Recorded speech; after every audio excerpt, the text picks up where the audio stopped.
नमस्कार सभी साथियों को। आपके पीजी लेवल में 4 टॉपिक कुल मिलाकर के दे रखे हैं। उनमें से डायलेक्ट एंड रजिस्टर आज अपन पढ़ने वाले हैं। ये कहाँ स्टैंड करता है एक बार थोड़ा देख लीजिए। जैसे हम आगे बढ़ते हैं, एक बार यहाँ थोड़ा सा मैं आपको फ्रेमवर्क जो है बना के बताता हूँ। पीजी सेक्शन में आपके 3 टॉपिक लिटरेचर से हैं। पहला टॉपिक जो आपके दे रखा है वो आपका literary device forms and techniques. ठीक है, एक सेकंड थोड़ा सा रुकेंगे बस। हाँ, पहला जो टॉपिक आपके दे रखा है बेटा वो आपका है लिटरेरी फॉर्म्स, डिवाइस, टेक्निक्स, है ना, एटसेट्रा। दूसरा आपका जो दे रखा है वो है आपका लिटरेरी पीरियड्स, और तीसरा आपका दे रखा है लिटरेरी मोमेंट्स। ठीक है, और चौथा जो दे रखा है वो है आपका वैरायटीज ऑफ लैंग्वेज। क्लियर है भाई? इनमें आपके ये वैसे 1 2 3 4 तो मैंने लिख दिए हैं, वैसे ABCD करके दे रखे हैं आपके। ठीक है, आप सिलेबस को निकालेंगे तो आपको दिख जाएगा ये ABCD और D करके आपके दे रखे हैं। इनमें ये 3 विशुद्ध रूप से आपके लिटरेचर से जुड़े हुए हैं, और ये वाला टॉपिक जो है वैरायटीज ऑफ लैंग्वेज, ये आपका लैंग्वेज से जुड़ा हुआ है, लिंग्विस्टिक्स का आपका एक टॉपिक है। ठीक है भाई, इसमें अब आपके क्या क्या दे रखा है। ठीक है, इसमें आपका क्रियोल एंड पिजिन दे रखा है। पहले जो दे रखा था, पहले क्रियोल और पिजिन दे रखा है, और कॉर्ड स्विचिंग और कॉर्ड मिक्सिंग, ये बेटा आपके टॉपिक दे रखा है। ये पुराने सिलेबस में ये पहले चलता था, ये वाला टॉपिक ये पुराने में था। अब की बार जो नया आपके ऐड ऑन किया है वो है डायलेक्ट एंड रजिस्टर। तो आपको इसका परिचय जो है आज प्राप्त करना है, यानी हम सिलेबस में कहाँ है वो मैं आपको बता रहा हूं। ठीक है, तो डायलेक्ट एंड रजिस्टर ये आज अपन शुरू करेंगे बेटा। शुरुआत हम यहां से करते हैं, वैरायटीज ऑफ लैंग्वेज। सीधे अपन उस पर नहीं चलेंगे, कुछ पहले कुछ इंपॉर्टेंट बातें आपके लिए जानना जरूरी रहेगा। उन इंपॉर्टेंट बातों के बिना पे ही आप इस टॉपिक को बहुत अच्छे से दिमाग में और दिल में एक साथ उतार पाएंगे। तो चलिए शुरू करते हैं। The foundation of speech. Varieties of language means different ways of speaking the same language. Varieties of language का मतलब क्या होता है? इसका मतलब होता है different ways of speaking the same language. एक ही भाषा को कई तरह से बोलने के तरीके, अलग अलग प्रकार से बोलने के तरीके। अब अभी आपकी समझ में नहीं आ रहा होगा, आगे जैसे मैं शब्दों पे जाऊंगा तुरंत से तस्वीर जो है आपकी क्लियर हो जाएगी। People speak differently because of their. लोग अलग अलग तरह से बोलते हैं भाषा को। वजह क्या है? प्लेस, स्थान भी वजह हो सकती है। एज, उम्र भी वजह हो सकती है। जॉब, आप किस जॉब में हैं वो भी एक वजह हो सकती है। एजुकेशन, ग्रुप एंड सिचुएशन, इनके आधार पे लोग जो है अलग अलग तरह से बात करते हैं। जैसे मैं बात करूं प्लेस की, जैसे आप घर में जिस भाषा का इस्तेमाल करते हैं उसी भाषा का प्रयोग जो है आप अपने वर्क प्लेस पे नहीं करते हैं। ठीक है, जैसे आप अपने कलीग से बात करें, या जस्ट सपोज आप अपने बॉस से बात कर रहे हैं तो औपचारिक तरीके से आप बात करेंगे, लेकिन घर में आप अपनी माँ से बात कर रहे हैं तो वो औपचारिकता हट जाएगी। ठीक है, आप हिंदी ही तो घर पे बात कर रहे हैं, और हिंदी लैंग्वेज में ही आप क्या कर रहे हैं, अपने ऑफिस में बात कर रहे हैं, लेकिन दोनों में डिफरेंस है। वहां पर औपचारिकता है और घर पे औपचारिकता नहीं है। ठीक है, तो एक ही भाषा के दो तरह से बोलना हो गया। एज, उम्र भी मायने रखती है, जैसे छोटे बच्चे आपस में इंटरेक्ट करते हैं, ठीक है, उनकी बातों में बात भी झलकती है, वो भी हिंदी में ही बात करते हैं, उनकी बातें जो है अलग तरह की होती हैं। किशोर अवस्था के जो बच्चे हैं, कॉलेज गोइंग स्टूडेंट्स हैं, उनकी बात करने का तरीका अलग होता है, और जो बड़े उम्र दराज लोग हैं उनकी बात करने का तरीका अलग होता है। तो इसी को अपन क्या कहते हैं, वैरायटीज ऑफ लैंग्वेज। ठीक है, एजुकेशन का भी फर्क पड़ता है, एक पढ़ा लिखा व्यक्ति हिंदी में बात करता हो और एक अनपढ़ व्यक्ति हिंदी में बात करता हो। ग्रुप, आप ग्रुप में हैं या परिवार में हैं, इस पे भी डिपेंड करता है। सिचुएशन क्या है, एक लड़का जिसके मुंह पे बिल्कुल मुंह फट होता है, मुंह पे गालियां रहती है, बात करते हुए अपने दोस्तों से बात करता है, ठीक है, शुरुआती गाली से करता है, लेकिन आज वो किसी लड़की से बात कर रहा है, तो भाई साहब इतना प्रेम से बात करेगा वो, आप समझ ही सकते हैं मैं क्या कहना चाह रहा हूं। ठीक है, इतने समझदार तो खैर आप लोग हैं ही, हैं मेरे साथ रहते रहते इतने समझदार तो ही गए ना। चलिए, तो यही बात मैं आपको बताना चाह रहा था, इसी को अपन वैरायटीज ऑफ लैंग्वेज कहते हैं, क्योंकि ये टॉपिक जो है उसका टाइटल यहां पे एक बार फिर से आएंगे, एक बार यहां पे वैरायटीज ऑफ लैंग्वेज, इस टॉपिक का टाइटल क्या है, वैरायटीज ऑफ लैंग्वेज। और वैरायटीज ऑफ लैंग्वेज ये मैंने आपको बता दिया है क्या होता है, कि एक ही भाषा को आप डिफरेंट डिफरेंट सिचुएशन में, प्लेसेस में, वर्क प्लेस पे या कहीं, ठीक है, किस अंदाज में बोलते हैं, that is varieties of language. अब आ जाइए वापस उसी जगह पे। इसी में एक चीज होती है डायलेक्ट, जिसको आप आम भाषा में कहते हैं बोली।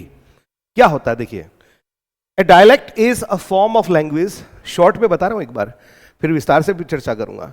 डायलेक्ट क्या है, ए फॉर्म ऑफ लैंग्वेज, भाषा का वह रूप used in a particular area, जो किसी खास एरिया में यूज किया जाता है, और by a group of people, या विशेष लोगों के द्वारा यूज किया जाता है। इसमें चलिए, मैं राजस्थान से हूं तो मैं राजस्थान के एग्जाम्पल देता हूं। पहले खास एरिया की बात करते हैं। जिस तरह से भाषा आप इस्तेमाल करते हैं मारवाड़ क्षेत्र में, वैसी भाषा आप शेखावटी क्षेत्र में इस्तेमाल नहीं करते। जैसे आप छोटा सा एग्जाम्पल दे रहा हूं, मारवाड़ क्षेत्र में आपको ये कहना हो कि चलो चलते हैं, तो वो क्या बोलेंगे, हालो, चलो कीजिए हालो, ऐसे बोलेंगे। शेखावटी में इसको बोलेंगे चलो, इस तरह से बोलेंगे। डिफरेंस आ गया, किसकी वजह से, ये आ गया आपका पर्टिकुलर एरिया की वजह से। दूसरा, by a group of people, कुछ समूह के लोग जो है उनकी खास तरह की बोली होती है। जैसे अपने यहाँ राजपूत लोग जो होते हैं, ठीक है, ठाकुर साहब, उनका बोलने का तरीका अलग होता है। उनके परिवार में छोटे बच्चे को भी नाम के आगे आदर सूचक शब्द जी लगा करके संबोधित किया जाता है। जैसे छोटा बच्चा, उसको बन्ना जी ऐसे कहकर के बोलेंगे। और एक साधारण से परिवार में बच्चे को पता नहीं क्या क्या बोला जाता है, ये तो खैर मेरे से ज्यादा आप जानते हैं, है ना। तो ये डिफरेंस है किसका, ग्रुप का, कि कोई पर्टिकुलर ग्रुप जो है किस तरह से बात करता है, वो भी क्या है, डायलेक्ट है।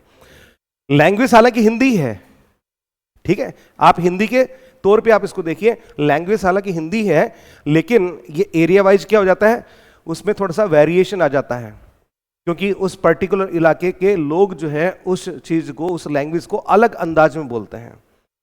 ठीक है, इस वजह से आ सकता है, एरिया के हिसाब से आ सकता है, रीजन के हिसाब से, क्षेत्र के हिसाब से, या फिर किसी एक समूह विशेष के द्वारा उसको विशिष्ट प्रकार से बोला जाता है। ओके, ये चीज, इट चेंजेस इन वर्ड्स। अच्छा, ये बदलाव जो है किस किस में आता है, फिर वर्ड्स में आता है, शब्दों में, ग्रामर में और प्रोनाउंसिएशन में, इन तीन चीजों में आता है डायलेक्ट में। आगे विस्तार से बात होगी आप इसकी। फिर एक होता है एक्सेंट, ठीक है, accent, accent means a different way of pronouncing words, शब्दों को उच्चारित करने का, उच्चारण करने का एक अलग तरीका, एक अलग ही तरीका जो होता है वो क्या है, एक्सेंट है। और एक्सेंट भी किसका पार्ट है भाई, वैरायटीज ऑफ लैंग्वेज का ही पार्ट है, समझ गए। यानी एक ही शब्द का उच्चारण अलग अलग प्रकार से, जैसे एक पढ़ा लिखा व्यक्ति जो है वो अध्यापक शब्द के लिए कैसे इंग्लिश वर्ड्स का मिलेगा, एक पढ़ा लिखा व्यक्ति इंग्लिश जिसकी अच्छी है वो कैसे बोला, टीचर, इस तरह से बोलेगा। और जिसने भाई थोड़ा कम पढ़ा लिखा है उसका एक्सेंट जो है वो कैसे होगा, टीचर ऐसे बोलेगा, है ना। विलेज, विलेज, लैंग्वेज, लैंग्वेज, फर्क है भाई। रिसिप्ट, रिसीट, डिफरेंस है एक्सेंट में। एग्जाम्पल आप देख लीजिएगा इसमें, ठीक है। अच्छा, यहां पर मैं इंग्लिश के कुछ एग्जाम्पल्स मैंने आपको दिए, एक लाइन और देख लीजिए। A person from India may pronounce English differently from a person from United Kingdom. अरे भैया, इंग्लैंड का व्यक्ति जिस प्रकार से अंग्रेजी बोलता है उस तरह की अंग्रेजी भारत का व्यक्ति नहीं बोलता, ठीक है। जैसे वाटर शब्द का उच्चारण ले लो, अपने पूरा बोलेंगे वाटर और बोलें वाटर, ठीक है, डिफरेंस आ गया। ये किस में है, एक्सेंट में। ये भी किसका पार्ट हो गया, वैराइटीज ऑफ लैंग्वेज का ही पार्ट हो गया। फिर इडियोलेक्ट, इडियो शब्द जो है वो बना है भाई इंडिविजुअल से, ठीक है। किससे बना है, इंडिविजुअल से। An idiolect is the personal speaking style of one person. किसी इंडिविजुअल व्यक्ति की बोलने की शैली जो है वो भी डिफरेंट हो सकती है। जैसे कुछ लोग तकिया कलाम यूज करते हैं, कुछ लोग मतलब लहजा अलग धारण करके रखते हैं, अलग तरह से बात करते हैं, बोलते हैं। उससे आप आइडेंटिफाई कर सकते हैं उनको कि हाँ, कि ये थोड़ा सा अलग बोल रहा है। ये भी किसी का भी वैराइटीज ऑफ लैंग्वेज ही है? ये भी क्या है, वैराइटीज ऑफ लैंग्वेज है। Example, every person has their own favourite words and speaking habits. Her individual व्यक्ति की कुछ फेवरेट वर्ड्स होते हैं, इंडिविजुअल स्टाइल होती है बोलने की, है ना। जैसा फिल्मों में देखे, राजेश खन्ना के बोलने की आवाज का अंदाज अलग है, शत्रुघ्न सिन्हा का अंदाज अलग है, अमिताभ का अंदाज थोड़ा सा अलग है, ठीक है। तो ये थोड़ा सा आप ध्यान रखेंगे। ये क्या कहलाएगा, इडियोलेक्ट कहलाएगा। ये इंडिविजुअल, इडियो शब्द जो है ये इंडिविजुअल से बना है, ठीक है भाई। जैसे अभी मैंने क्या बोला, ठीक है भाई, आप मेरे मुंह से ये जो मेरा तकिया कलाम है, ये जो मेरी पेट फ्रेज है, ये बार बार सुनते होंगे, दिन में शायद 100 बार मेरे मुंह से सुनते होंगे, ठीक है, ठीक है। ये मेरा क्या हो गया, फेवरेट फ्रेज हो गया। तो ये मेरी इंडिविजुअल स्टाइल हो गई। It is also an example of idiolect, यानी मेरी इडियोलेक्ट में कुछ फ्रेजेस मैंने इंक्लूड कर रखी है, ठीक है, नालायक या कुछ और, वो आप पकड़ सकते हैं, ठीक है। जो सुनता है ना उसको ज्यादा पता होता है, और जो बोलता है उसको इस बात का एहसास नहीं रहता है। फिर आगे बात करें तो सोशियोलेक्ट, सोशो, अब सोशो का मतलब क्या, समाज से बना भाई। A social act is a language used by a social class और ग्रुप। किसी सामाजिक ग्रुप के द्वारा, सोशल क्लास के द्वारा या सामाजिक ग्रुप के द्वारा इसको यूज किया जाता है। एग्जाम्पल, जैसे स्टूडेंट्स अलग तरीके से बात करेंगे, उनकी वोकैब भी अलग होगी, ठीक है। बिजनेसमैन जो है उनके बात करने का रंग ढंग अलग होगा, लहजा भी अलग होगा, ठीक है। और टीनेजर्स में स्पीक डिफरेंटली, किशोर वय के जो बच्चे हैं उनका कुछ अलग होगा अंदाज। अच्छा, आपने एक चीज नोट करी होगी, आप किसी व्यक्ति की बोली सुन करके, भाषा का अंदाज सुन करके आप ये बता सकते हैं कि राजस्थान के कौन से इलाके से है। ओके, ऑब्वियस है ऐसा। कैसा, किस वजह से बताते हैं, बिकॉज आपको नॉलेज है किसका, सोशल एक्ट का। सोशल एक्ट का आपको थोड़ा बहुत अंदाजा है, इल्म है कि ये फला फला क्षेत्र का आदमी हो सकता है, क्योंकि इसके बोलने का लहजा इस तरह का है। ये आदमी मास्टर हो सकता है, टीचर हो सकता है। क्यों, क्योंकि इस तरह की बातें टीचर करता है। ये पक्का ही कोई बिजनेस क्लास का आदमी है। क्यों, क्योंकि इसका बात करने का जो तौर तरीका है उससे पता चल रहा है, कहीं ना कहीं से अंदाजा लग रहा है कि वहां का है। ये किसका नॉलेज है जो आपको ये बता रहा है कि ये फला फला क्षेत्र से, ये सोशल एक्ट का है। ओके, फिर बारी आती है रजिस्टर की। अब रजिस्टर क्या है, a register is language used according to situation और पर्पस। लैंग्वेज को सिचुएशन के अकॉर्डिंग या पर्पस के अकॉर्डिंग यूज करना क्या कहलाता है, रजिस्टर कहलाता है। जैसे आप अपने परिवार के बीच में हैं, अलग तरीके से बात करेंगे। किससे बात कर रहे हैं, अलग तरीके से बात करेंगे। आप कोई अच्छी सी शादी में गए हैं जहां ऊंचे ऊंचे बड़े बड़े लोग आ रहे हैं, पैसे वाले बड़े प्रभावशाली लोग आ रहे हैं, आपका बात करने का तरीका अलग होगा। यानी आप सिचुएशन के अकॉर्डिंग क्या कर रहे हैं, लैंग्वेज को यूज कर रहे हैं। पर्पस, आपका उद्देश्य क्या है, उसके अकॉर्डिंग आप लैंग्वेज को यूज कर रहे हैं। यही क्या है, रजिस्टर। एग्जाम्पल, विद प्रिंसिपल, आप प्रिंसिपल से क्या बोलते हैं, गुड मॉर्निंग सर, और फ्रेंड को हाय बडी। ठीक है, क्यों, सिचुएशन चेंज होगी, वक्त बदल गया, हालात बदल गए, जज्बात बदल गए, तो रजिस्टर भी चेंज हो गया। ये रजिस्टर नोटबुक वाला रजिस्टर नहीं है। इसका मतलब भाषा को आप किस उद्देश्य के लिए काम में ले रहे हैं, किस सिचुएशन में काम में ले रहे हैं, उसको बोलते हैं अपन। फिर बात करते हैं जार्गन। जार्गन क्या होता है, means special words used in a profession और फील्ड। किसी प्रोफेशन विशेष, किसी फील्ड विशेष में कुछ हम शब्द विशेष काम में लेते हैं, जैसे ऑपरेशन, डायग्नोसिस, इस तरह के शब्द मेडिकल फील्ड में काम में लिए जाते हैं। सॉफ्टवेयर, कोडिंग, इस तरह के जो शब्द जो हैं ये कंप्यूटर फील्ड से रिलेटेड लोग जो वो काम में लेते हैं, तो ये क्या कहलाएगा, जार्गन, है ना, फील्ड विशेष से रिलेटेड। फिर आता है स्लैंग। अब स्लैंग क्या है, slang means very informal words, बहुत ही अनौपचारिक शब्द, used mostly bye young people और ग्रुप्स। जो यंग पीपल, यंग ग्रुप्स जो है उनके द्वारा यूज किए जाते हैं, जैसे कूल, ब्रो, ऑसम, है ना, आप चैटिंग में इनमें इस्तेमाल करते हैं। एक मुझे बड़ा ऐसे पता नहीं कब की बात है, क्या है, पूरा याद नहीं है, HBD, तो मैंने कहीं देख लिया HBD किसी को लिखा हुआ, तो मैंने पूछा यार ये HBD क्या है, क्योंकि मैं तो इस दौर से अब निकल चुका, क्योंकि ये किसके द्वारा यूज किया, यंग पीपल और ग्रुप्स, उनके द्वारा यूज किया जाता है, क्या, स्लैंग। तो स्लैंग में इन्होंने काम में ले रखा था HBD। मैंने कहा HBD क्या है, तो सर आपको नहीं पता। मैंने कहा भाई बिल्कुल नहीं पता। बोले सर हैप्पी बर्थडे। मैंने कहा यार मरवा दिया भाई, हैप्पी बर्थडे HBD हो गया आजकल। ठीक है, इस ज्ञान का साक्षात्कार जो है अभी हाल फिलहाल के दिवस में ही मुझे हुआ था, पहले मुझे नहीं पता था कि HBD का मतलब क्या है। तो ये एग्जाम्पल है स्लैंग का। फिर आपकी आती पिजिन। पिजिन क्या होता है, जब दो ऐसे ग्रुप जिनको आपस में जो लैंग्वेज जो उनको आती है, ठीक है, जैसे मान लीजिए मुझे हिंदी आती है और चाइना वाले व्यक्ति को चाइनीज आती है। अब चाइनीज पीपल को हिंदी नहीं आती और मुझे चाइनीज नहीं आती। अब मैं सब चाइना चला गया, ठीक है, अब मुझे कम्युनिकेट तो करना पड़ेगा, ठीक है, मैं वहीं रहने लग गया।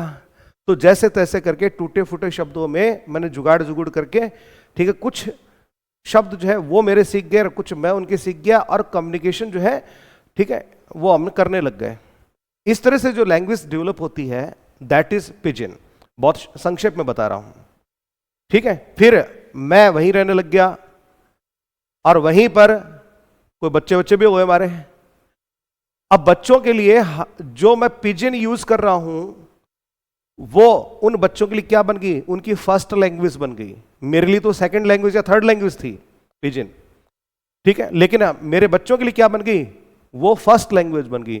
जब पिजिन जो है वो नेक्स्ट जनरेशन के लिए फर्स्ट लैंग्वेज बन जाती है तो उसको नाम दिया जाता है क्रियोल। ओके, तो ये आपका पिजिन एंड क्रियोल आगे विस्तार से इसमें बताया जा चुका है, पहले ही ये टॉपिक हमने करवा दिया आपको, ठीक है। फिर होता है कोड स्विचिंग और कोड मिक्सिंग। जब आप क्या करते हैं,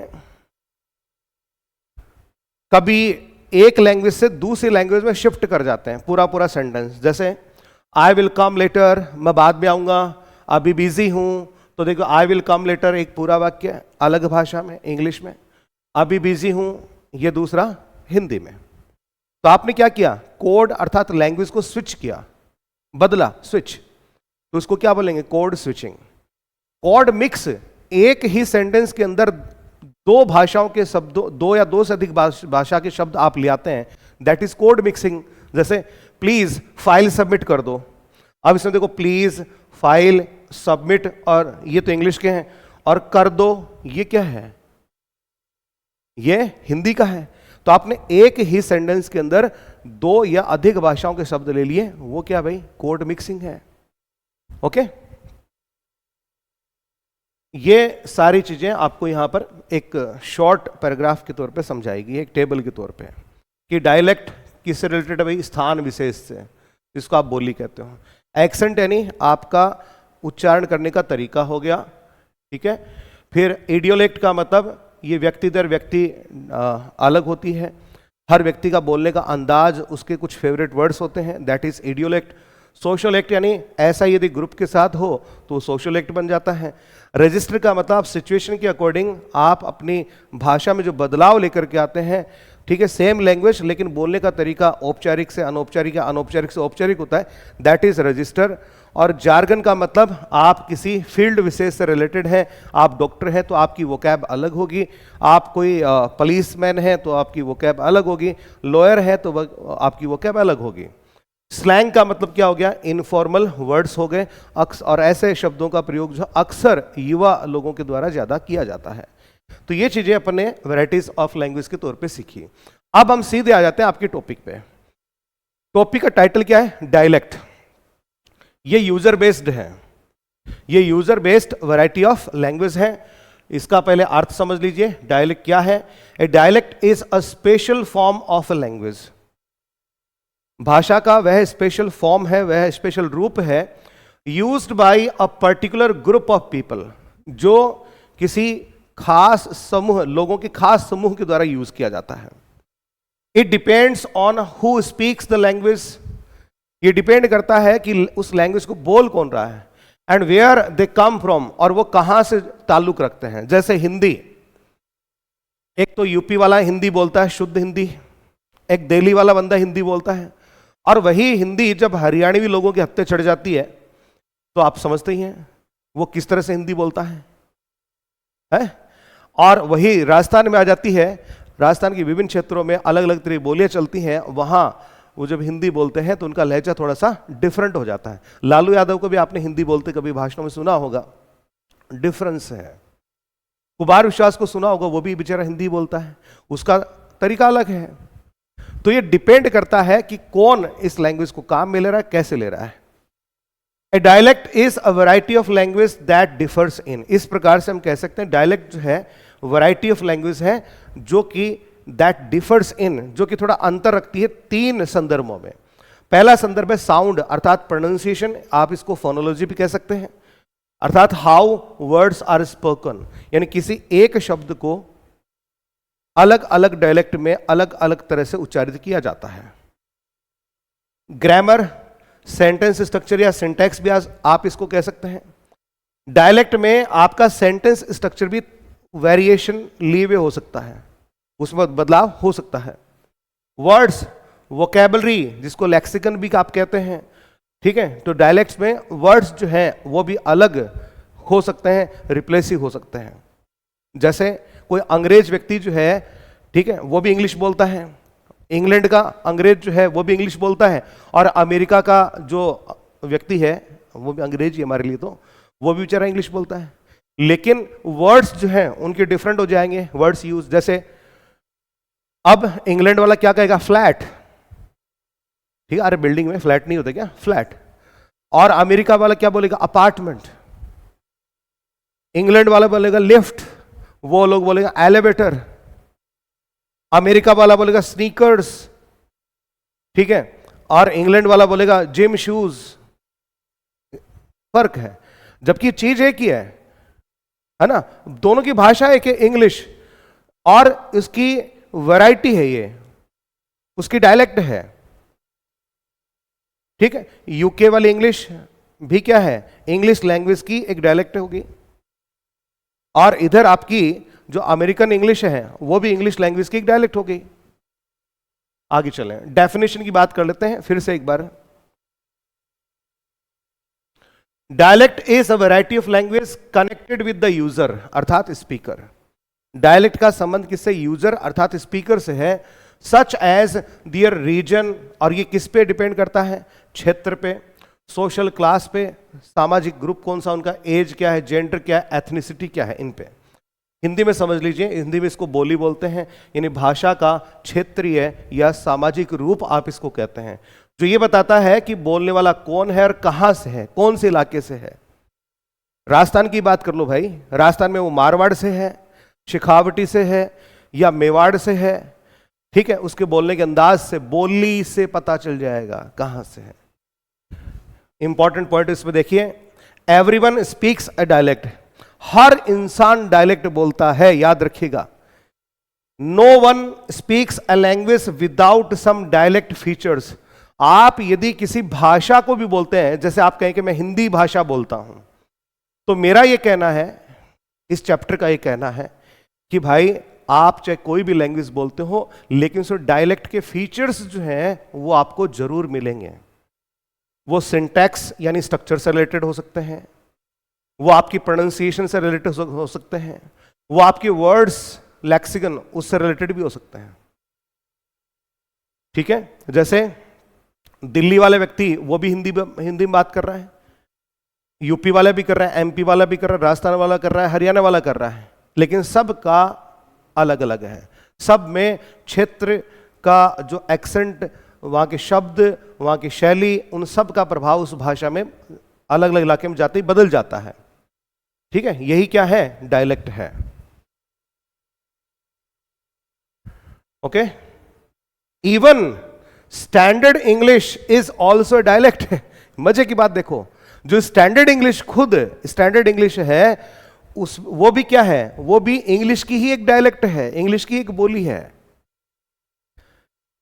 इंग्लिश लैंग्वेज की वह क्षेत्रीय सामाजिक रूप ही है वो भी।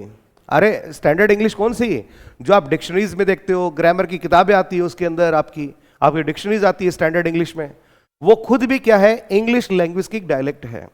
तो हर लैंग्वेज, दुनिया की कोई भी लैंग्वेज ले लो, वो जैसे जैसे इलाके दर इलाके बढ़ती जाएगी, ठीक है, उसमें क्षेत्रीय प्रभाव नजर आता जाएगा। इंग्लिश लैंग्वेज की बात कर लो, ब्रिटिश इंग्लिश की, तो साउथ इंग्लैंड में जाएगा वो लैंग्वेज, तो उसमें वहां का क्षेत्रीय प्रभाव नजर आएगा।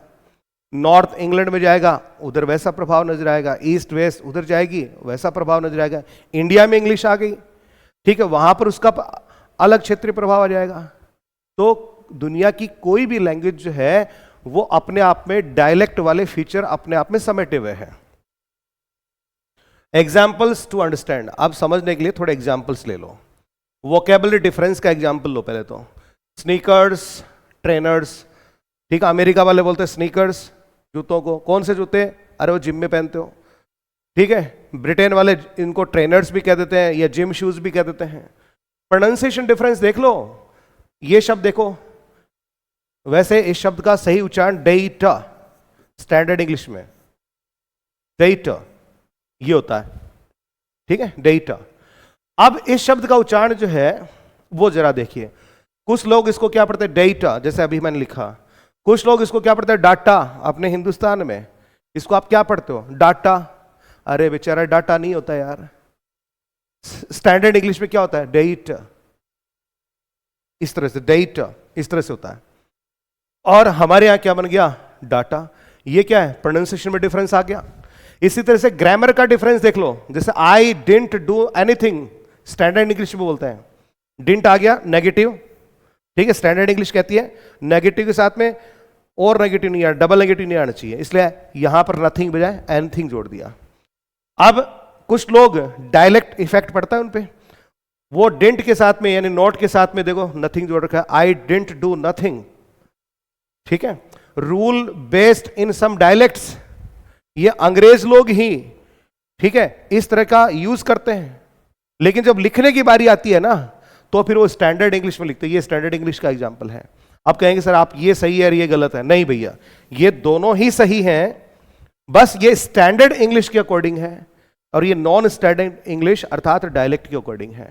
कुछ लोग इसको इस प्रकार से भी काम में ले लेते हैं और यह गलत नहीं है, ये बात मैं आपसे कह रहा हूं। तो डायलेक्ट का मतलब ये नहीं होता कि वो गलत है, नहीं, गलत नहीं है, बस उसमें कुछ बदलाव आ जाता है, ठीक है।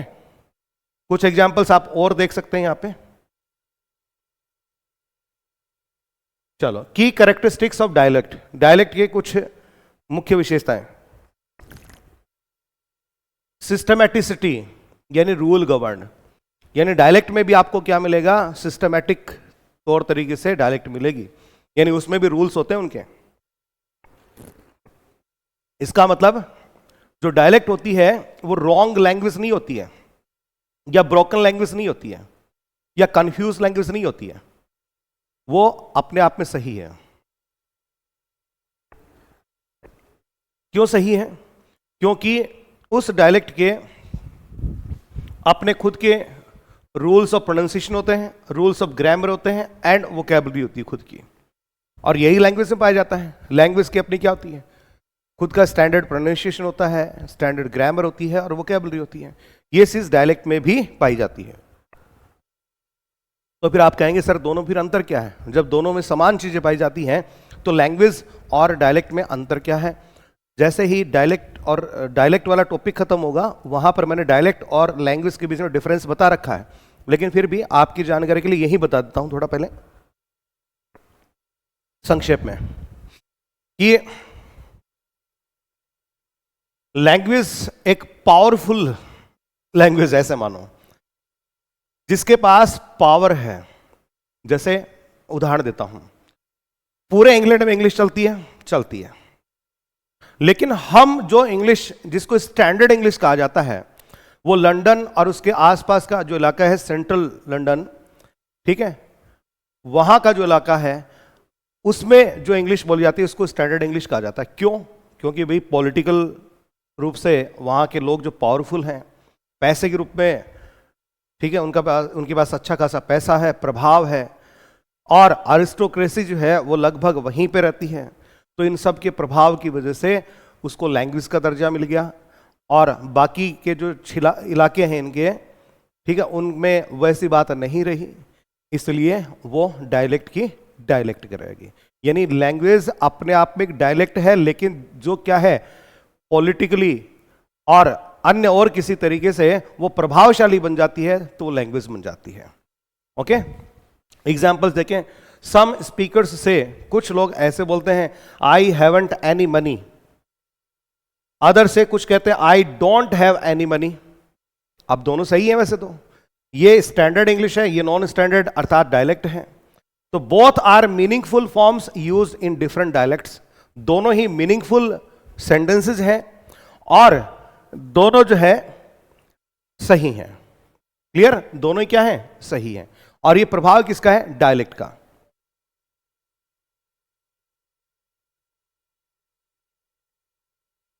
एग्जाम्पल, अब चलो आपको थोड़ा आसानी से समझाने के लिए मैं एग्जाम्पल देता हूं राजस्थानी इन्फ्लुएंस्ड हिंदी का। जैसे माने पता है, आई नो, इंग्लिश में बोलेंगे आई नो, राजस्थान वाला क्या बोलेगा? माने पता है। ठीक है, थाने कहां जाना है? Where do you want to go? इसको राजस्थान में ऐसे बोलेंगे। ये हिंदी को लेकर के समझो आप। मान लीजिए मुझे कहना हो हिंदी में, मुझे पता है, अब उसी को कैसे बोल देंगे यहाँ पे? माने पता है। अब ये माने शब्द क्या है? बस यही तो अलग है। इसे मुझे पता है, माने की जगह मुझे लिख सकते थे, बोल सकते थे, लेकिन नहीं किया। क्यों नहीं किया? क्योंकि राजस्थान में ये जैसे ही भाषा ये प्रवेश करी, तो यहां पर इस प्रकार का इसमें परिवर्तन आ गया। माने पता है, डिफरेंस आ गया। वो वर्ड्स में आ सकता है, ग्रामर में आ सकता है, प्रोनाउंसिएशन में आ सकता है। Clear? These are not wrong forms, ये गलत रूप नहीं है। They follow local language patterns. ये किसको फॉलो कर रहे हैं? लोकल लैंग्वेज पैटर्न को, अर्थात डायलेक्ट को फॉलो कर रहे हैं। Connected with the user, dialect किससे जुड़ी होती है? यूजर से, अर्थात स्पीकर से। मतलब dialect tells us something about the speaker. Dialect हमें स्पीकर या यूजर के बारे में बताती है, सच है, जैसे कि रीजन, कि वो कौन से क्षेत्र का है, सोशल बैकग्राउंड उसका क्या है, एज क्या है, कम्युनिटी क्या है, ये उसके बोलने से पता चल जाता है। डिफरेंट इंग्लिश स्पीकिंग रीजन्स में यूज डिफरेंट वर्ड्स। जैसे अंग्रेजी बोलने वाले रीजन्स, कुछ क्षेत्र में यूज डिफरेंट वर्ड्स, वो अलग अलग प्रकार के शब्द एक ही वस्तु के लिए कर सकते हैं। जैसे कोई लिफ्ट यूज करता है, ब्रिटिश वाले अमेरिकन एलिवेटर शब्द काम में लेते हैं, ब्रिटिश वाले फ्लैट शब्द काम में लेते हैं, अमेरिकन अपार्टमेंट बोलते हैं उसको, ब्रिटिश वाले बिस्किट बोलते हैं, अमेरिकन वाले बिस्किट को कुकी बोलते हैं। दीज वर्ड चॉइसेस में शो डायलेक्ट डिफरेंस। ये शब्दों का जो चयन है ये डायलेक्ट डिफरेंस को बता रहा है। ये एक तो क्या है, यूके इंग्लिश डायलेक्ट है, और दूसरी क्या है, यूएसए इंग्लिश डायलेक्ट है। इनके एग्जाम्पल्स हैं ये। राजस्थान में ले लो, कोई पानी बोलता है, कोई जल बोलता है, कोई नीर बोलता है, एक ही चीज एक ही है, लेकिन अलग अलग शब्दावली आप काम में ले रहे हो। ठीक है। डिफरेंट पीपल में यूज डिफरेंट वर्ड्स। अलग अलग लोग जो है अलग अलग शब्द एक ही चीज के लिए काम में ले सकते हैं। सिमिलरली इन इंग्लिश, जैसे इंग्लिश में स्नीकर कहा जाता है अमेरिका में, ट्रेनर उन्हीं जूतों के लिए ब्रिटेन में कहा जाता है, स्पोर्ट्स शूज इंडिया में कहते हैं। आप लोग सर्च करते हो ना, ये ऑनलाइन जो शॉपिंग प्लेटफॉर्म्स होते हैं, स्पोर्ट्स शूज फॉर मैन ऐसे करके। अब बेचारा ब्रिटेन वाला क्या लिखा, ट्रेनर शूज फॉर मैन। अब अमेरिका वाला वो स्नीकर लिखेगा, उसमें फर्क है, चीज एक ही है। Dialect versus accent. अब कहीं आपके दिमाग में ये बात तो नहीं घुस गई कि सर जो ये अलग अलग बता रहे हैं, ये शब्द अलग आ रहा है, कई बार ये एक्सेंट से जुड़ी हुई चीज तो नहीं है। नहीं, एक्सेंट यानी प्रोनाउंसिएशन का तरीका, लहजा, वो अलग चीज है और डायलेक्ट अलग है। Many people think dialect and accent are the same. कुछ लोग ऐसा वहम पाल लेते हैं कि डायलेक्ट और एक्सेंट एक ही चीज है, बट दे आर डिफरेंट। लेकिन माय डियर फूल्स, ध्यान रखिएगा, दोनों अलग हैं। Dialect includes pronunciation. डायलेक्ट में प्रोनाउंसिएशन, ग्रामर और वोकैब, इन तीनों चीजों का मिश्रण होता है। एक्सेंट जो है केवल प्रोनाउंसिएशन से ही जुड़ा होता है। ठीक है, तो इस तरह से कह सकते हैं डायलेक्ट एक वाइडर कॉन्सेप्ट से जुड़ा हुआ है और एक्सेंट जो है एक संकीर्ण या छोटी सोच, नैरो कॉन्सेप्ट से जुड़ा हुआ है। Example, if someone pronounces the same word differently, यदि एक ही शब्द का उच्चारण लोग अलग अलग करते हैं तो इट इज एक्सेंट। उसको क्या बोलेंगे, एक्सेंट बोलेंगे। अच्छा, इसी शब्द को ले लो ना यार, इस शब्द का उच्चारण क्या करते हो, ये मैं बार बार एक्सेंट एक्सेंट इस तरह से बोल रहा हूं, तो चलो आपने सुन लिया होगा, अदरवाइज दिल पे हाथ रख के अपने आप से पूछना, कुछ लोग इसको एसेंट भी पढ़ते होंगे। क्या पढ़ते होंगे, असेंट भी पढ़ते होंगे। लो, डिफरेंस आ गया प्रोनाउंसिएशन में। जब एक ही शब्द का उच्चारण अलग अलग किया जाता है तो वो क्या है, एक्सेंट है बेटा। If someone uses different grammar, different vocabulary, it is dialect. लेकिन जब कोई डिफरेंट ग्रामर या डिफरेंट वोकेबलरी यूज करता है एक ही लैंग्वेज के भीतर, तो वो क्या है, डायलेक्ट है। फॉर एग्जाम्पल, जैसे टमाटर शब्द है, कुछ लोग इसको टोमेटो ऐसे पढ़ेंगे, कुछ लोग टोमेटो ऐसे पढ़ेंगे। एक्सेंट में डिफरेंस आ गया, तो ये एक्सेंट से जुड़ा हुआ है। ठीक है। हॉलीडे को कुछ लोग वैकेशन बोलते हैं, ब्रिटेन वाले हॉलीडे बोलेंगे, अमेरिकन वाले वैकेशन बोलेंगे, लेकिन यहां पर कोई उच्चारण में डिफरेंस थोड़ी आया है। ठीक है, तो ये क्या है, आपका डायलेक्ट डिफरेंस है। ओके, आपकी डायलॉग हार्ड होती है, ठीक है बेटा। एग्जाम्पल्स आप खूब ले सकते हैं, यहाँ पे मैंने खूब एग्जाम्पल्स दे रखे हैं, आप अपने आप से पढ़ेंगे तो अपने आप से भी समझ में आएगा। Word examples of dialect. अब पूरी दुनिया से एग्जाम्पल्स लेते हैं। English has many dialects. जैसे इंग्लिश लैंग्वेज जो उसकी कई तरह की डायलेक्ट्स हैं, British English, American English, Australian English, Scottish English, all are forms of English language. ये सब के सब किसके रूप है भाई, ये है इंग्लिश लैंग्वेज के रूप हैं। But each has its own features, लेकिन सब की अपनी अलग अलग खासियत है, विशेषताएं हैं। ये सब क्या है, डायलेक्ट्स हैं। ये कौन सी लैंग्वेज से निकले हुए हैं, इंग्लिश। ठीक है, इंग्लिश लैंग्वेज है, उस लैंग्वेज की डायलेक्ट्स हैं। ब्रिटिश इंग्लिश भी क्या है, इंग्लिश लैंग्वेज की डायलेक्ट है। अमेरिकन इंग्लिश भी डायलेक्ट है, ऑस्ट्रेलियन इंग्लिश, स्कॉटिश इंग्लिश, कोई सी, अफ्रीकन इंग्लिश, कोई सी ले लो बेटा, सब के सब क्या है, इसे इंग्लिश लैंग्वेज की डायलेक्ट है। इंडियन इंग्लिश ले लो, वो भी इसी की डायलेक्ट है। आजकल हम इसको एक अलग ही नाम देने लगे, हिंग्लिश, अर्थात इंग्लिश और हिंदी का मिश्रण, खिचड़ी, होच-पोच। इंडियन एग्जाम्पल देता हूं।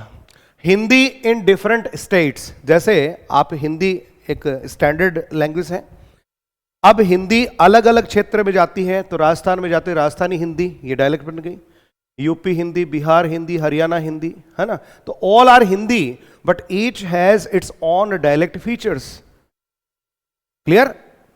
तो डायलेक्ट क्या हो गई? बोली, यानी भाषा का क्षेत्रीय या सामाजिक रूप, जो ये बताता है कि बोलने वाला कौन है और कहां से है। अब होगी बात क्लियर आपके? चलो जी, अब टाइप्स ऑफ डायलेक्ट्स जो है उनको जानेंगे। इसको हम दो भागों में बांटते हैं। टाइप्स ऑफ डायलेक्ट को दो भागों में बांटा गया है, जिसमें एक तो types based on social factors, एक तो सोशल फैक्टर के आधार पे, दूसरा है सोशल प्रेस्टीज के आधार पे। तो सोशल फैक्टर का मतलब हु यू आर, आप कौन है। Social Prestige and not language structure, इसमें लैंग्वेज स्ट्रक्चर नहीं है, इसमें सोशल प्रेस्टीज की बात होती है। खैर विस्तार से आप देखेंगे तो वहां ज्यादा समझेंगे। पहला, type based on social factors, यानी हु यू आर, ये क्या है पहले तो इसको समझो। इसमें नंबर एक, रीजनल डायलेक्ट, जिसको रेजियोलेक्ट या जियोलेक्ट या टोपोलेक्ट भी कहा जाता है। ये शब्द आप जब भी कहीं आपके जहन में आए या आप कभी पढ़ें या सुने, रीजियो रीजन यानी क्षेत्र से बना है। जियो, अरे जियोग्राफी, भूगोल, यानी किसी इलाके विशेष से बना है। ठीक है। टोपोलेक्ट, टोपोग्राफी, रे सुना होगा आपने, टोपो का मतलब इलाके से ही है। तो रेजियो, जियो, टोपो, है ना, इनके साथ में लेक्ट लगा दिया। क्लियर? और ये क्या है? रीजनल डायलेक्ट है, क्षेत्रीय बोलियां हैं। Meaning A dialect spoken in a specific geographical area, किसी भौगोलिक क्षेत्र विशेष में बोली जाने वाली dialect. Key idea, language changes from place to place. Language जैसे हिंदी ले लो, चेंजेस, इसको ऐसे पढ़ो, Hindi language changes from place to place. Hindi language स्थान दर स्थान बदलती जाएगी। अब अलग अलग स्टेट में घुसेड़ो, हिंदी को घुसेड़ दो। पहले हरियाणा में ले चलो, हरियाणा में हिंदी अलग तरह की, फिर यूपी में। ठीक है, मेरे साथ ये यूपी का बंदा रहता था जयपुर में, जब सेंट विल्फ्रेड्स कॉलेज में पढ़ाता था। ठीक है, तब की बात है। तो हम जहाँ जिस बिल्डिंग में किराए पर रहते थे, तो उसमें एक रूम में यूपी का बंदा भी था। एक शाम को मैं अपने रूम के बाहर बैठा होता, तो वो दो लड़के रहते थे, मेरे पास आए, स्टूडेंट जैसे थे और शुद्ध खालिश हिंदी बोलते थे। आकर के मुझे अपने कमरे की चाबी दी और बोले, सर हमारा तीसरा साथी आ सकता है, हमारी एब्सेंस में आप चाबी उसको दे दीजिएगा, हम तनिक भ्रमण पे जा रहे हैं। देखिए सुनिएगा, हम तनिक भ्रमण पर जा रहे हैं। अब इसी चीज को मैं बोलता ना, वो हिंदी थी, मुझे यदि ये बात कहनी होती तो मैं क्या बोलता हूँ, यार चाबी पकड़ो, मैं थोड़ा घूमने जा रहा हूं, मैं थोड़ा घूमने जा रहा हूं, मैं ऐसे बोलता। उसने क्या बोला, हम तनिक भ्रमण पर जा रहे हैं। ओके, तो ये क्या आ गया डिफरेंस। तो भाषा जैसे जैसे अलग अलग इलाकों में जाती है, उसका स्वरूप जो है बदलता जाता है। और स्वरूप बदलने में तीन चीजें आती हैं। एक तो प्रोनाउंसिएशन आता है, एक आपके ग्रामर स्ट्रक्चर भी आ सकता है, तीसरा आपके शब्द बदल सकते हैं, वर्ड्स, लेक्सिकॉन, ये तीन आता है। Example, British English versus American English.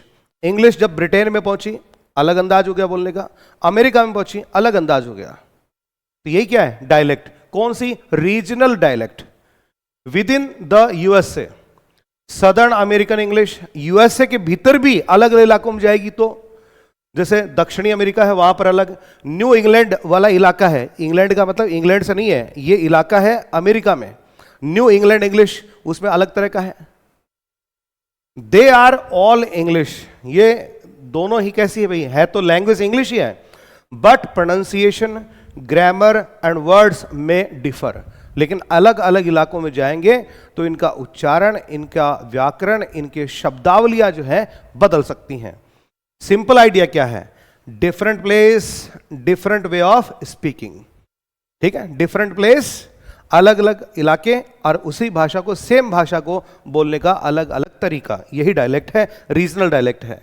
Indian context में देख लो, राजस्थानी इन्फ्लुएंस्ड हिंदी, हिंदी जब राजस्थान में पहुंच गई अलग तरह की। Bengali English accent,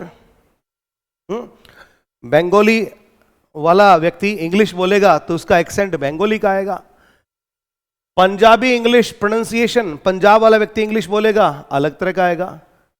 features, change in accent, pronunciation में बदलाव हो सकता है, चेंज इन वर्ड्स, इनमें बदलाव हो सकता है। ठीक है, जैसे लिफ्ट यूके में कहते हैं, एलिवेटर यूएसए में कहते हैं, बदलाव हो गया, ये शब्दों में बदलाव हो गया। ठीक है, चलो अब आगे। नंबर 2, सोशल डायलेक्ट, जिसको सोशियोलेक्ट भी कहते हैं। मतलब समझ लीजिए, a dialect based on social class, education या प्रोफेशन।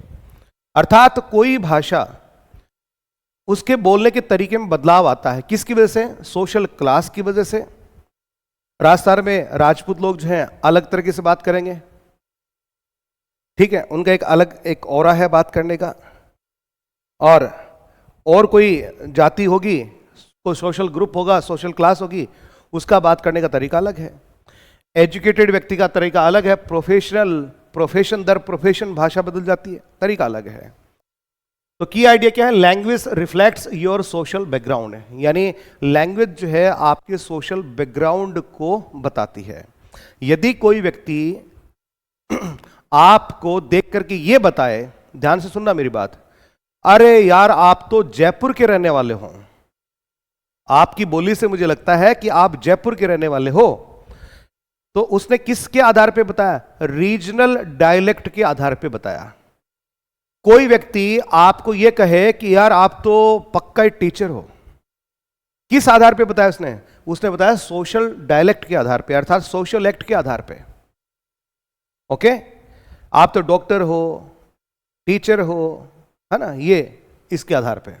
एग्जाम्पल्स, वर्किंग क्लास यानी मजदूर लोग वर्सेस एजुकेटेड स्पीच। एक तो बेचारे वर्किंग क्लास लोग होते हैं, मजदूर लोग होते हैं, एक पढ़ा लिखा व्यक्ति होता है, उनके बोलने का तरीका अलग होता है, देख के पता चल जाता है कहां से है। प्रोफेशनल जार्गन, ठीक है, इसमें आपका जो प्रोफेशन है उसकी जो वोकैब है वो आपकी आइडेंटिफिकेशन जो है लोगों को करवा देती है। ठीक है, कुछ लोग जैसे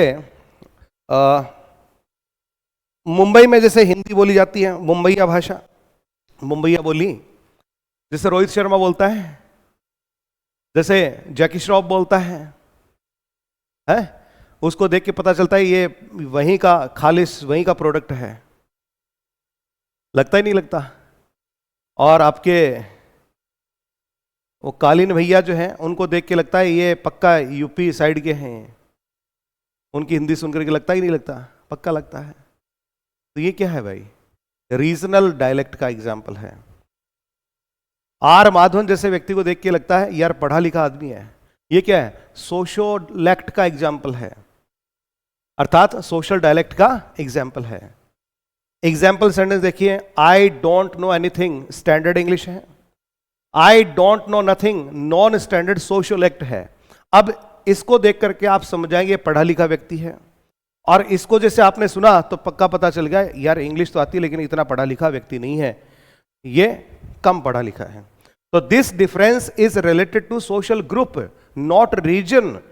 ये डिफरेंस जो है ये क्षेत्र से जुड़ा हुआ नहीं है बल्कि सोशल ग्रुप से जुड़ा हुआ है। तो सिंपल आइडिया आप इसको पहचान सकते हैं, डिफरेंट सोशल ग्रुप तो डिफरेंट लैंग्वेज स्टाइल। फिर बात करते हैं इसी में आगे important concept, features like double negation are systematic not wrong randomly. ये जैसे डबल नेगेशन यूज किया है यहाँ पे डोंट के साथ में नथिंग, ये इसको कहीं आप क्या नहीं माने, डबल नेगेशन को गलत नहीं माने, ये सिस्टमेटिक है इनकी डायलेक्ट के अकॉर्डिंग। ठीक है, तो social act is linked with education level, occupation, economic status, इनसे जुड़ा हुआ होता है। फिर होता है नंबर 3 एथनोलेक्ट या एथनिक ग्रुप बेस्ड। देखिए सिंपल मीनिंग क्या है? A dialect associated with a particular ethnic group, किसी पर्टिकुलर एथनिक ग्रुप से जुड़ी हुई डायलेक्ट।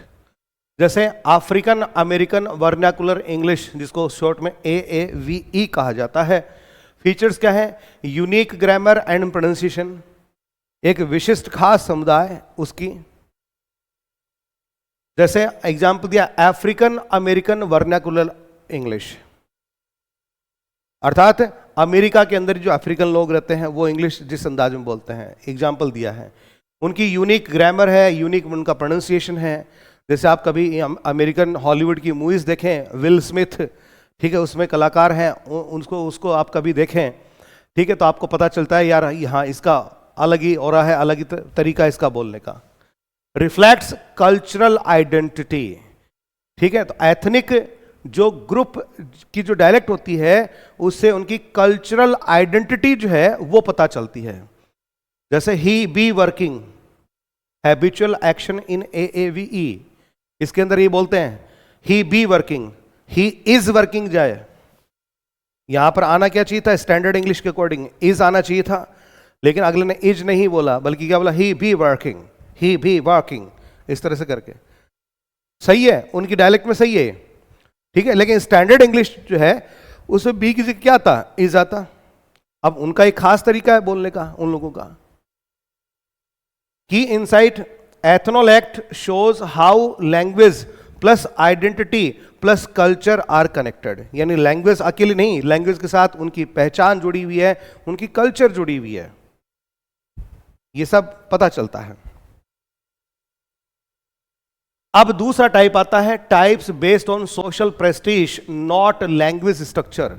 ये लैंग्वेज स्ट्रक्चर से जुड़ा नहीं है, ये सोशल प्रेस्टीज से जुड़ा हुआ है, ठीक है, जिसमें सबसे पहले आती है स्टैंडर्ड डायलेक्ट, जिसको आप स्टैंडर्ड लैंग्वेज भी कहते हैं।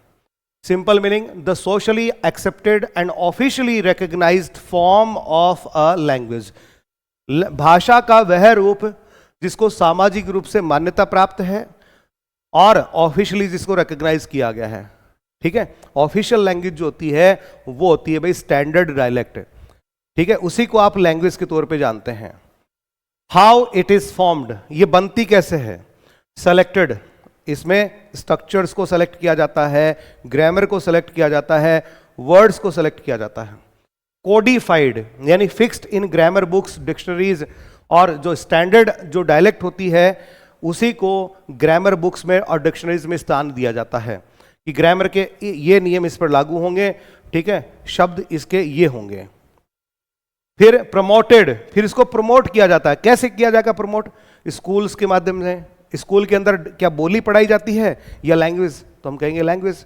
हाँ, कुछ स्थान पर बोलियां भी है, चलती हैं, ठीक है, लेकिन प्रमोशन किसके माध्यम से मिलता है इनको? स्कूल्स के माध्यम से, मीडिया के माध्यम से, गवर्नमेंट के माध्यम से, इनके माध्यम से। अर्थात सरकार भी वही भाषा यूज करती है, मीडिया भी उसी तरह की भाषा का प्रयोग करेगा, और स्कूल्स जो हैं वो एकेडमिक्स जो इंस्टीट्यूशंस हैं उनमें भी वही जो स्टैंडर्ड डायलेक्ट है उसको लागू किया जाएगा। जैसे आप समाचार देखते हैं तो उसमें आपको स्टैंडर्ड हिंदी जो है वही आपको मिलेगी, क्लियर।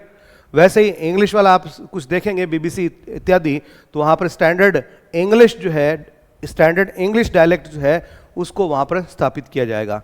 और ये जो स्टैंडर्ड डायलेक्ट है यही क्या होती है? स्टैंडर्ड लैंग्वेज होती है। यूज्ड इन कहाँ काम में लिया जाता है? फॉर्मल राइटिंग, औपचारिक लेखन कार्य में, एजुकेशन में, न्यूज में, एडमिनिस्ट्रेशन में इत्यादि में। एग्जाम्पल्स क्या है? स्टैंडर्ड ब्रिटिश इंग्लिश इसी का एग्जाम्पल है, स्टैंडर्ड हिंदी इसी का एग्जाम्पल है, ठीक है। क्रिटिकल कॉन्सेप्ट देख लीजिए, standard dialect is not linguistically superior. इसका मतलब यह नहीं है कि स्टैंडर्ड जो डायलेक्ट होती है वह लिंग्विस्टिकली सुपीरियर होती है डायलेक्ट से, नहीं। It is socially powerful. ये क्या होती है? सोशली पावरफुल होती है, इसको हर जगह मान्यता मिली होती है, ओके। नॉट इनहेरेंटली बेटर, यह इनहेरेंटली बेटर नहीं होती है बल्कि सोशली पावरफुल होती है, इसलिए इसको स्टैंडर्ड डायलेक्ट का दर्जा दे दिया जाता है। स्टैंडर्ड डायलेक्ट के बारे में कुछ अतिरिक्त बातें यहां पर लिखी हुई हैं आपके लिए, ये आप इसमें पढ़ेंगे, अच्छे से आपको समझ में आएगा, ठीक है। थोड़ा सा और इजी बना करके इसको बताया गया है। फिर चलिए बात करते हैं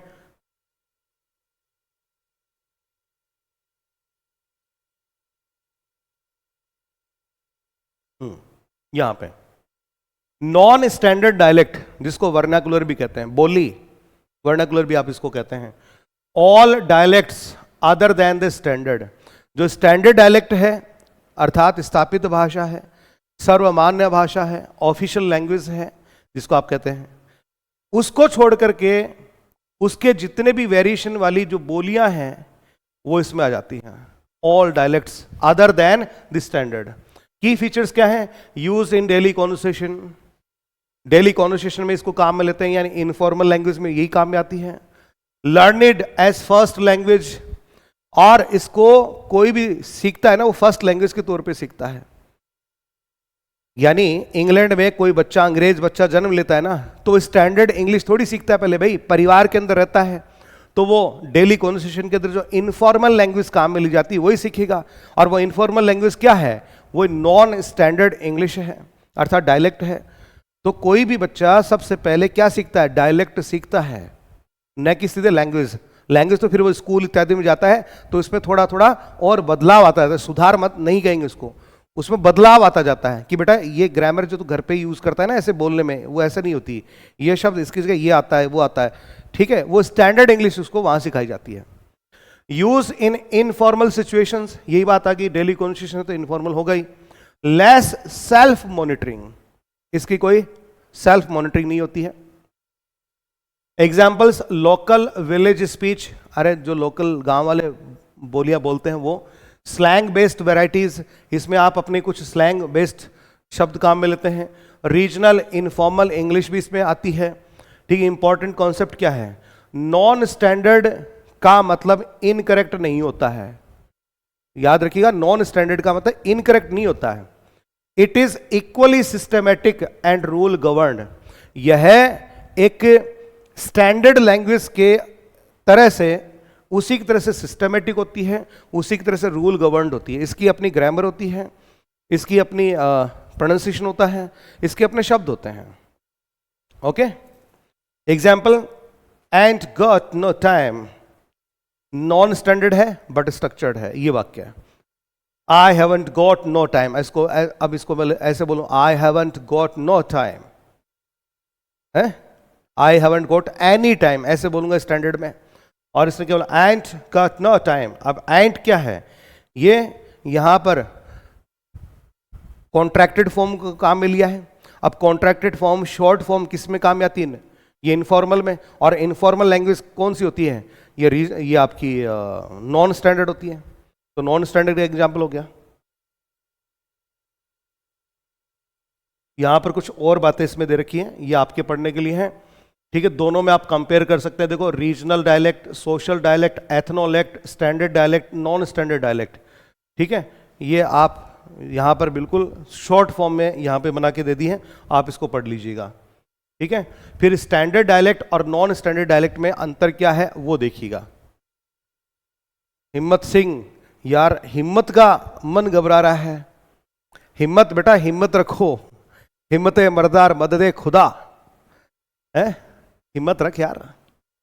एग्जाम को लेकर यार काहे की टेंशन है यार? जब जितना ज्यादा पढ़ते जाओगे ना बेटा, उतना ज्यादा कॉन्फिडेंस बढ़ता जाएगा। पढ़ने के तरीके बदल लो, समय बढ़ा दो, सोशल मीडिया को भगा दो और समय को बढ़ा दो, ठीक है। डर खौफ सब भाग जाएगा और हिम्मत की हिम्मत लौट आएगी, और एक दिन हम हिम्मत की दाद देंगे। समझ गए? चलो वापस आओ। स्टैंडर्ड डायलेक्ट प्रेस्टिजियस होती है, नॉन स्टैंडर्ड डायलेक्ट ऑफन स्टिग्मेटाइज्ड होती है। स्टैंडर्ड डायलेक्ट फॉर्मल होती है, नॉन स्टैंडर्ड इनफॉर्मल होती है। स्टैंडर्ड डायलेक्ट जिसको आप लैंग्वेज कहते हैं उसको स्कूल में पढ़ाया जाता है। नॉन स्टैंडर्ड डायलेक्ट जो है वो नेचुरली एक्वायर करता है बंदा, जन्म से ही परिवार से सीखता है, समाज से सीखता है, ठीक है। आपने देखा होगा यार, हिंदी लैंग्वेज एक मजदूर व्यक्ति भी हिंदी बोल लेता है। क्या वो किसी स्कूल में गया था हिंदी सीखने? नहीं, वो परिवार समाज से सीखा, ठीक है। एक बेचारा रिक्शे वाला, उसको इंग्लैंड भेज दिया 2-3 साल के लिए, वहां जाकर के वो इंग्लिश बोलना सीख गया। कैसे सीखा? Acquired naturally. वो किसी इंस्टीट्यूशन में नहीं गया, इंस्टीट्यूशन यानी स्कूल, ठीक है। स्कूल में जाओगे तो क्या सीखोगे? Standard dialect, standard language. और नेचुरली एक्वायर करोगे लैंग्वेज को तो नॉन स्टैंडर्ड डायलेक्ट को करोगे। फिर स्टैंडर्ड डायलेक्ट को कोडिफाई किया जाता है, अर्थात लिखा गया भी, इसको सारा सब कुछ, सारा साहित्य है उस पर लिखा गया है। नॉन स्टैंडर्ड डायलेक्ट जो है नॉट ऑफिशियली कोडिफाइड, ऑफिशियली इसको कोडिफाई नहीं किया गया है। स्टैंडर्ड डायलेक्ट जो है सोशली एक्सेप्टेड होती है, और नॉन स्टैंडर्ड जो है वो लिंग्विस्टिकली इक्वल होती है इसके, हालांकि सोशली एक्सेप्टेड नहीं होती है। बस ये अंतर है इनमें, ठीक है भाई। अब ये सवाल कि लैंग्वेज और डायलेक्ट में अंतर क्या है, क्योंकि हम बात कर रहे थे स्टैंडर्ड डायलेक्ट, उसी को ही अपन क्या कहते हैं, लैंग्वेज कहते हैं, और नॉन स्टैंडर्ड डायलेक्ट जितनी भी है वो आपकी बोलियां हैं, ठीक है। तो अंतर क्या है बेटा? कोई बात नहीं, लाइव रिकॉर्डेड से कोई फर्क नहीं पड़ेगा। अशोक जांगड़ी की आवाज आपको वैसी की वैसी ही सुनाई देगी, ठीक है, लाइव में भी वैसी और रिकॉर्डेड में भी वैसी, कोई फर्क नहीं पड़ता। आप अपनी इच्छा के अनुसार जैसा आपको अच्छा लगे वैसा पढ़िए। It is very difficult to clearly separate a language from a dialect. Language को डायलेक्ट से अलग करना बहुत थोड़ा मुश्किल काम है। This difference is often decided by politics, culture and power, not just linguistics. ये जो अंतर है भाषा और बोली का, इसको स्पष्ट करना बड़ा थोड़ा मुश्किल काम है। और ये अंतर जो है ये लिंग्विस्टिक्स यानी भाषा विज्ञान के द्वारा स्थापित नहीं किया गया, बल्कि समाज की जो पॉलिटिक्स है, कल्चर है, पावर है, उसके माध्यम से डिसाइड होता है। अभी थोड़ी देर पहले बताया था मैंने आपको। Size and Prestige, importance in society, कि सोसाइटी में डायलेक्ट की इंपॉर्टेंस कैसी है। A language is usually seen as big, important and respected. अक्सर हम किसी भाषा को, बोली को नहीं, भाषा को समाज में बिग, इंपॉर्टेंट एंड रिस्पेक्टेड के तौर पे देखते हैं। A dialect is often seen as small और less important, जबकि डायलेक्ट जो होती है उसको छोटा और लेस इंपॉर्टेंट मानते हैं। But this idea is not linguistically correct. लेकिन ये विचार भैया लिंग्विस्टिकली करेक्ट नहीं है, ठीक है। इसके बारे में एक बात भी कही जाती है, ए लैंग्वेज, एक भाषा, इज ए डायलेक्ट, वो बोली होती है with an army and navy. एक भाषा वो बोली होती है जिसके पास एक अपनी आर्मी और नेवी होती है, यानी भाषा के पास आर्मी और नेवी का मतलब पावर होती है। और डायलेक्ट वो है बेचारी जिसके पास आर्मी और नेवी नहीं होती, ठीक है। और यदि उसके पास आर्मी और नेवी होती अर्थात पावर होती, तो डायलेक्ट खुद क्या बन जाती, भाषा बन जाती, लैंग्वेज बन जाती।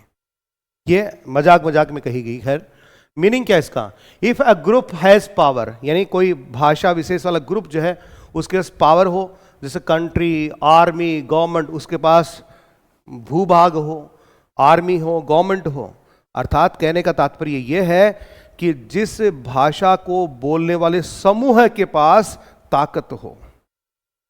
Their way of speaking is called a language. तो भैया जिसकी लाठी उसकी भैंस, तो फिर उस समूह के द्वारा जो बोली बोली जाती है वही लैंग्वेज बन जाती है। Others may be called dialects, और बाकी की जो है उनको डायलेक्ट्स कहा जाता है।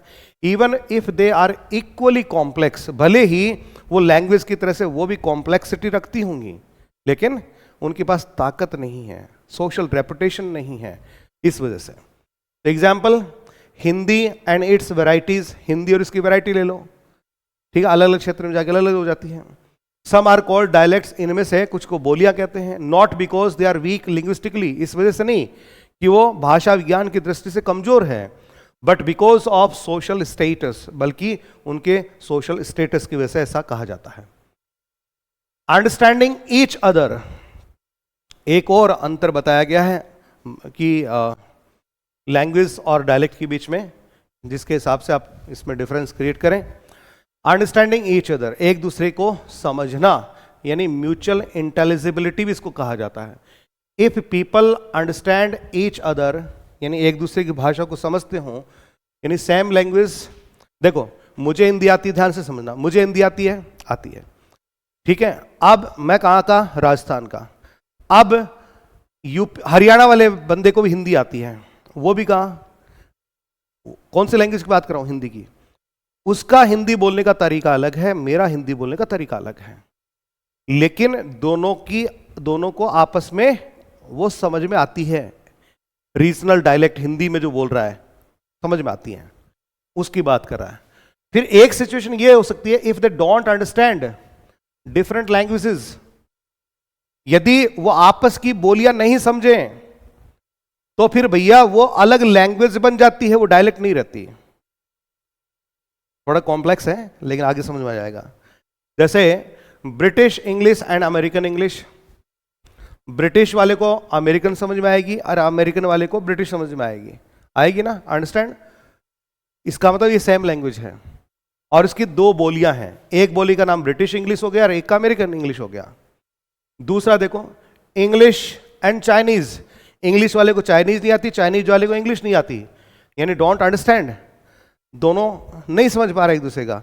इसका मतलब दोनों की भाषाएं अलग हैं, डायलेक्ट अलग नहीं है, भाषाएं अलग हैं।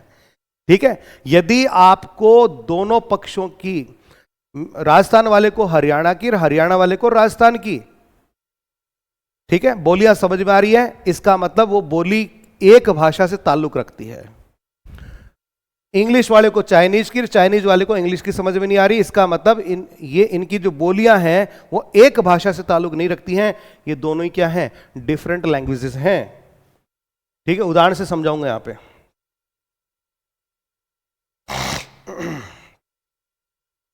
सिंपल रूल, थोड़ा आगे समझाते हैं, देखो हिंदी वाले से समझाते हैं।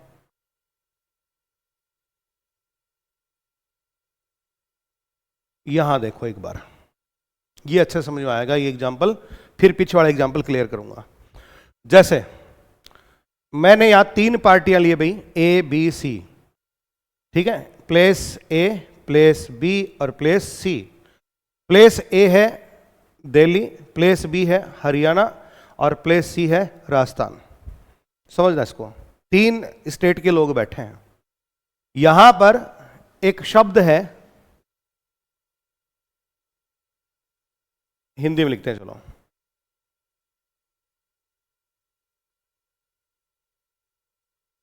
ठीक है, लड़का।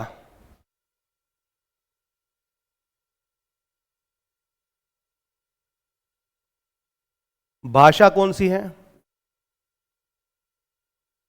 हिंदी। अब क्षेत्र बदल गए हैं तो रीजनल डायलेक्ट आ गई इसमें, ऐसे मान लो प्लेस ए दिल्ली तो इसको डेलियन हिंदी डायलेक्ट ऐसे बोल दो, प्लेस बी हरियाणा तो इसको हरियाणा हिंदी डायलेक्ट बोल दो, प्लेस सी राजस्थान तो राजस्थानी हिंदी डायलेक्ट बोल दो इसको। ठीक है, अब इस शब्द को ये अलग अलग तरीके से बोलते हैं। देखो, दिल्ली वाले ने बॉय शब्द को क्या बोला, लड़का, ठीक है। हरियाणा वाले ने बी, हरियाणा वाले ने इसको बोला छोरा।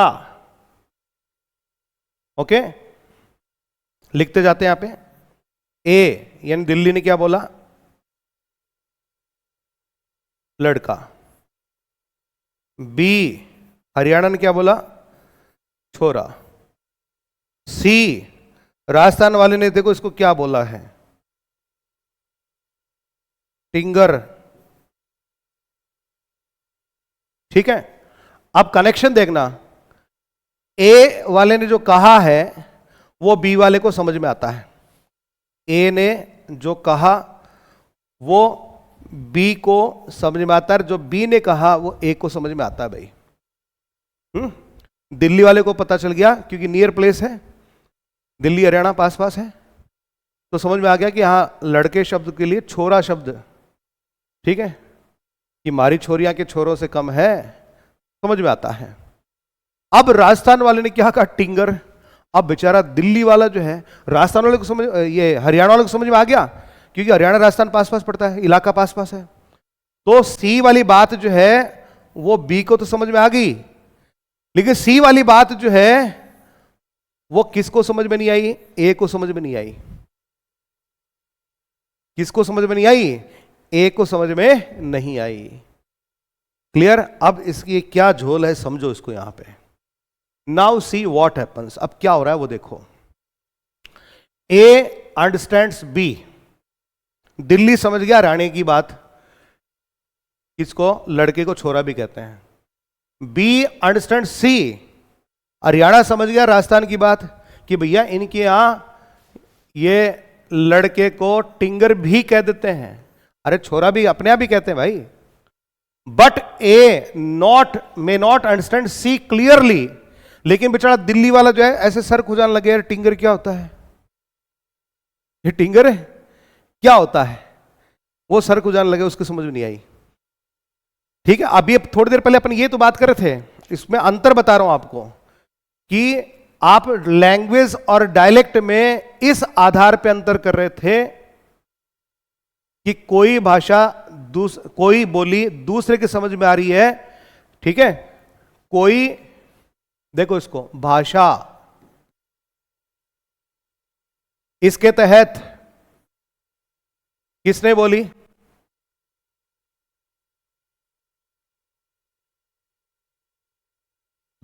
हाँ थोड़ी देर पहले एग्जांपल लिया था वो लेता हूं। ठीक है, इसके तहत एक तो बोली ब्रिटिश वाले ने, एक अमेरिकन वाले ने। ठीक है, ब्रिटिश वाला जो इंग्लिश बोलता है वो अमेरिकन को समझ में आती है, जो अमेरिकन बोलता है वो ब्रिटिश के समझ में आती है। तो आपने क्या कहा कि इनके द्वारा जो बोला जा रहा है वो क्या भाई, डायलेक्ट। ये भी क्या है, डायलेक्ट। ठीक है, यदि दोनों एक दूसरे का समझ रहे हैं इसका मतलब ये एक ही भाषा की औलादे हैं, अर्थात इंग्लिश की। इसकी इंग्लिश की। अब यहां पर समस्या पेच क्या फंस रहा है वो बता रहा हूं आपको। इसमें कॉम्प्लेक्सिटी यह आ गई कि देखो यहां यही सेम चीज, भाषा हिंदी ले ली अपन ने, ठीक है, एक तो ले लिया अपन ने दिल्ली, एक ले लिया अपन ने हरियाणा, और एक ले लिया अपन ने राजस्थान। ठीक है, तीनों ही हिंदी भाषा बोल रहे हैं। ओके, ये दिल्ली की डायलेक्ट हिंदी की, ये हरियाणा की डायलेक्ट। अब इन दो को तो आपस में समझ में आ रही है, दिल्ली वाले को हरियाणा की आ रही है, हरियाणा वाले की दिल्ली की आ रही है। लेकिन राजस्थान ने जो डायलेक्ट बोली वो किसको समझ में नहीं आई, दिल्ली की। तो अब आप ऐसा कैसे कह सकते हैं कि ये एक ही भाषा की डायलेक्ट है, कैसे कह सकते हैं? इसका मतलब आपका ये जो पैमाना है ये क्या हो गया, फ्लॉप हो गया, कि इस आधार पे कि भी एक दूसरे को समझ में आती है तो वो एक ही भाषा की औलादे हैं, एक ही भाषा से उत्पन्न हुई है बोलियां। ठीक है, और एक दूसरे को नहीं समझ में आ रही, ये लो एग्जांपल, तब आप कैसे कहोगे? तब आपने क्या कहा था कि अंग्रेज को चाइनीज समझ में आती, चाइनीज को अंग्रेज समझ में आती, दोनों डिफरेंट लैंग्वेज है। ओके, मान लिया, तो फिर ये क्या है? राजस्थान में भी तो हिंदी की डायलेक्ट बोली जा रही है, समझ गए? तो इसका मतलब आपका ये जो पैमाना है कि डायलेक्ट क्या है और लैंग्वेज क्या है, इसको ये आपने जो पैमाना बनाया है ये थोड़ा डाउटफुल है, कंफ्यूजिंग है, बस ये बताना चाह रहा हूं यहां पे। ठीक है, इसका कोई इलाज नहीं है, बस आपको ऐसे ही सीखना है इसको।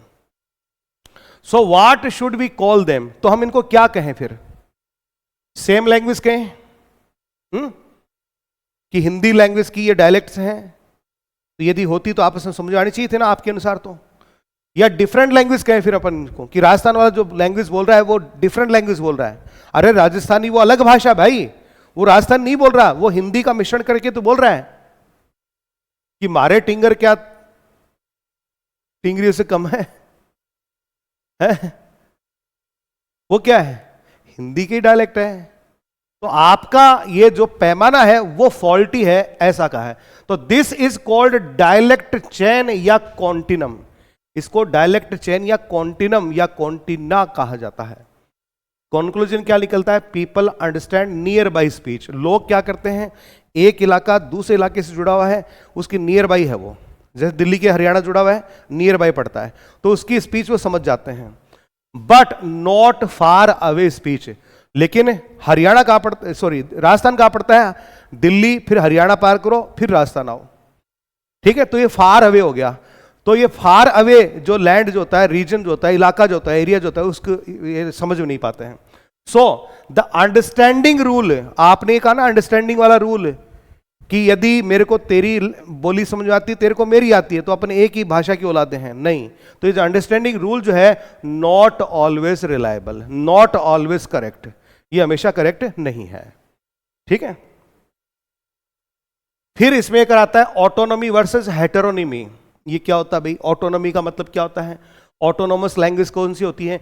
Independent language. कैसी लैंग्वेज? स्वतंत्र। N autonomous language is a language that has its own rules. Autonomous language वो होती है जिसके अपने खुद के रूल्स होते हैं। इज कंसिडर्ड स्टैंडर्ड और करेक्ट, जिसको स्टैंडर्ड लैंग्वेज या स्टैंडर्ड डायलेक्ट या करेक्ट डायलेक्ट या करेक्ट लैंग्वेज कहा जाता है। Does not depend on another form, और वो किसी अन्य बोली पर या फॉर्म पर डिपेंड नहीं करती है। एग्जाम्पल इंडिया में देखो, पहले तो स्टैंडर्ड हिंदी, इसके खुद के रूल्स हैं, ठीक है, इसको स्टैंडर्ड या करेक्ट कंसिडर किया जाता है, ये किसी अन्य भाषा पर डिपेंड नहीं करती है। Used in books, exams, news channels etcetera, official.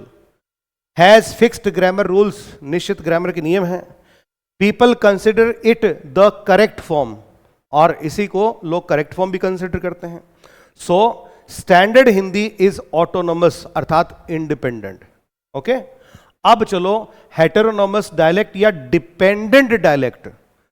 हेटेरोनोमस dialect is, heteronomous कौन सी होती है? A local way of speaking, local क्षेत्र इलाके में जो अपन बोलते हैं वो।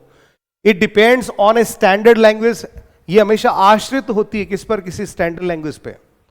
People look to the standard form for correctness, और यदि कभी इसमें कोई पेच फंस जाता है, कहीं आप अटक जाते हो, कहीं कोई त्रुटि नजर आती है, तो फिर आप क्या करते हो? स्टैंडर्ड लैंग्वेज जो है उसकी तरफ मुंह करते हो इसको सुधारने के लिए। Example, a student speaks at home. एक छोरा घर पे क्या बोल रहा है?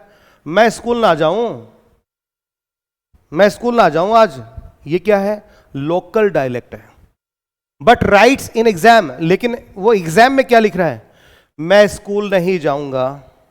ये क्या भाई? स्टैंडर्ड हिंदी है। ये क्या है? स्टैंडर्ड हिंदी है। लिखने में काम में आती है, स्कूल में काम में आती है, न्यूज में काम में आती है, एडमिनिस्ट्रेशन में काम में आती है, ठीक है। ये किसी अन्य भाषा पर डिपेंड नहीं करती, ठीक है, बोलियों पर डिपेंड नहीं करती, बोलियां इस पर डिपेंड करती हैं। ये अंतर है। ये ऑटोनोमस है, ये हेटेरोनोमस है। ये इंडिपेंडेंट है, स्वतंत्र है, वो डिपेंडेंट अर्थात परतंत्र है। तो व्हाट डज दिस शो? इससे आप क्या देखते हैं? The student feels local form normal in daily life, और standard form correct. So the dialect is dependent on standard Hindi. समझ में क्या आया? कि डायलेक्ट जो होती है वो स्टैंडर्ड लैंग्वेज पर डिपेंड होती है, ठीक है। दिस इज हेटेरोनोमी, और इसी को हेटेरोनोमी कहा जाता है। फिर बात करते हैं भैया रजिस्टर की, जिस शब्द का आप आगे इंतजार करें, अर्थात रजिस्टर किसे कहते हैं? Use based variety of language है ये, ठीक है। वो तो यूजर बेस्ड थी, डायलेक्ट क्या था? User based. कौन बोल रहा है, कौन से इलाके से बोल रहा है, ठीक है, वो थी यूजर बेस्ड। ये है यूज बेस्ड, प्रयोग पर आधारित है। तो डेफिनेशन देखिए, a register is a variety of language determined by use, अर्थात situation, not by the speaker. Speaker आते तो क्या बन जाएगी? डायलेक्ट। सिचुएशन के अकॉर्डिंग आप जो शिफ्ट करते हो, दैट इज इसमें आता है। In simple words, we change our language depending on the situation, अर्थात सिचुएशन के आधार पे हम अपनी भाषा बदल लेते हैं, उसको रजिस्टर कहा जाता है। अर्थात भाषा का प्रयोग आधारित रूप, भाषा का प्रयोग आधारित रूप है ये, अर्थात परिस्थिति के अनुसार भाषा का प्रयोग करना। आसान भाषा में कहें तो रजिस्टर का मतलब है कि हम स्थिति के अनुसार जैसे बोलते हैं वही रजिस्टर है। जैसे दोस्त से क्या बोलेंगे? और क्या हाल है? और शिक्षक से नमस्ते सर। अब जैसे सिचुएशन बदली, दोस्त की जगह टीचर आ गया, नमस्ते सर, और दोस्त आ गया, और क्या हाल है? और क्या हाल है? सिचुएशन के अकॉर्डिंग। तो ये जो बदलाव आया, ये ये क्या है? ये रजिस्टर है भाई। व्यक्ति वही है यहां पे, लेकिन भाषा बदल गई है, और यही क्या है? रजिस्टर है। सिंपल भाषा में समझ में आ गया होगा। अब की कैरेक्टरिस्टिक्स ऑफ रजिस्टर, रजिस्टर की कुछ मुख्य विशेषताएं। को रिलेशन विद सिचुएशन, इसका संबंध किससे होता है? सिचुएशन से होता है। Register depends on where you are, आप कहां हैं। वाई यू आर स्पीकिंग, आप क्यों बोल रहे हैं। Whom you are speaking to, आप किससे बोल रहे हैं, किससे बात कर रहे हैं, ये सिचुएशनल है। तो 3 इंपॉर्टेंट फैक्टर्स, इसमें भी 3 इंपॉर्टेंट फैक्टर होते हैं। एक तो सेटिंग, जिसका अर्थ होता है प्लेस, ठीक है। जैसे court room, formal language, court में है औपचारिक भाषा को काम में लेंगे। होम, घर पे है, इनफॉर्मल लैंग्वेज को आप काम में लेंगे। किस पे डिपेंड किया भैया? ये सिचुएशन पे, ठीक है, जिसको आप सेटिंग वाले दायरे में रखते हैं, प्लेस वाले दायरे में रखते हैं। फिर दूसरा होता है टॉपिक या सब्जेक्ट मैटर। जैसे बायोलॉजी की बात कर रहे हैं तो टेक्निकल वोकैब आप काम में लेंगे। क्रिकेट की बात कर रहे हैं तो स्पोर्ट्स की वोकैब जो है आप उसको काम में लेंगे। Okay, thank you Priya, thank you आपके कमेंडेबल कमेंट के लिए, थैंक यू। फिर तीसरा रिलेशनशिप या पार्टिसिपेंट्स कौन है भाई, उसके अकॉर्डिंग भी आपकी बोली बदल जाती है। टीचर स्टूडेंट में आप रिस्पेक्टफुली बात करते हैं, फ्रेंड्स के साथ कैजुअल बात करते हैं, ठीक है। तो इसमें 3 चीजें बताई गई हैं। कौन कौन सी 3 हैं? सेटिंग अर्थात प्लेस, टॉपिक अर्थात सब्जेक्ट मैटर, और रिलेशनशिप अर्थात पार्टिसिपेंट्स, ठीक है। जैसे डॉक्टर पेशेंट से कहता है यू हैव हाइपरटेंशन, अब डॉक्टरी भाषा का शब्द काम में ले लिया उसने, ठीक है। अब मुझे बता दिया कि भाई साहब डॉक्टर ने मेरे को बोला आपको हाइपरटेंशन है, ठीक। अब मैं घर आया, दोस्त आया मिलने, और बता डॉक्टर ने क्या बताया तेरे को। मैंने कहा यार बीपी हाई है, ऐसे बोला उसने। ये सिचुएशन के अकॉर्डिंग बदल गया। सिचुएशन मैंने इसको बीपी बोल दिया, डॉक्टर ने इसको हाइपरटेंशन बोल दिया। तो situation changes, language changes. Situation बदली तो भाषा भी बदल गई, आपके सुर बदल गए। फिर एक होता है स्पेक्ट्रम, नॉट अ डाइकोटमी, ठीक है। डाइकोटमी का एक दूसरे के विपरीत। तो register is not just formal और इनफॉर्मल। रजिस्टर का मतलब औपचारिक या अनौपचारिक नहीं होता है। इट इज अ कंटिन्यूम अर्थात रेंज, इस ये कंटिन्यूम है अर्थात इसमें रेंज पाई जाती है, ठीक है। आप इसको समझ लेना धीरे धीरे। Types of register on spectrum, spectrum के आधार पे रजिस्टर के टाइप कौन कौन से होते हैं वो देखो। Very formal, legal, academic writing, है ना, वहां पर आप बहुत ही औपचारिक होते हो। फॉर्मल, ऑफिशियल स्पीच में आप फॉर्मल होते हो, ठीक है। न्यूट्रल, ना तो फॉर्मल ना ही इनफॉर्मल, बस न्यूट्रल। कहां होते हो? जनरल कॉन्वर्सेशन, सामान्य बातचीत में किसी के साथ। इनफॉर्मल कहां होते हो? फ्रेंड्स के साथ। और वेरी इनफॉर्मल कहां होते हो? जब आप स्लैंग यूज करते हो, HBD और कूल, ब्रो, ऑसम, इस तरह के शब्द आप कहां मिलते हो? स्लैंग। तब आप क्या है? वेरी इनफॉर्मल हैं, ठीक है। ये इसकी रेंज है, ये इसकी क्या भाई? रेंज है, कंटिन्यूम, ये लगातार देखो। Very formal, formal, neutral, informal, very informal, ये रेंज दर्शा रहा है। ये कहां मिलती है आपको? रजिस्टर में मिलती है। की इनसाइट क्या है? There are no fixed boundaries, ठीक है। इसकी कोई, रजिस्टर की कोई फिक्स्ड बाउंड्रीज नहीं होती है। लैंग्वेज शिफ्ट ग्रेजुअली, इसमें भाषा धीरे धीरे बदलती है। भाषा के अलग अलग रेंज होते हैं, अलग अलग लेवल्स होते हैं, ठीक है। वेरी फॉर्मल, फॉर्मल, न्यूट्रल, ठीक है। फिर इनफॉर्मल, वेरी इनफॉर्मल, अलग अलग है। फॉर्मेलिटी एज अ की डायमेंशन, मतलब क्या है? The most important feature of register is formality level. Formality level जो है मोस्ट इंपॉर्टेंट फीचर इसका। Changes according to formality, formality के अनुसार बदलाव आता है। किस में बदलाव आता है? एक तो प्रोनाउंसिएशन में आता है।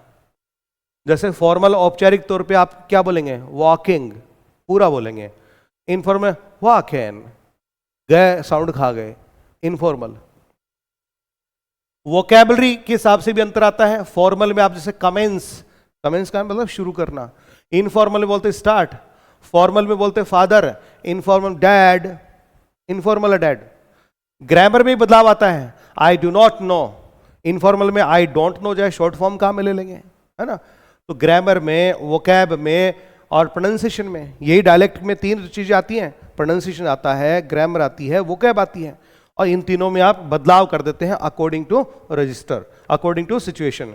तो avoid slang in formal register, जैसे फॉर्मल जो शब्दावलियां हैं उनको आप काम में, स्लैंग जो शब्दावलियां हैं उनको फॉर्मल लैंग्वेज में आप काम में नहीं लेते हैं, ठीक है।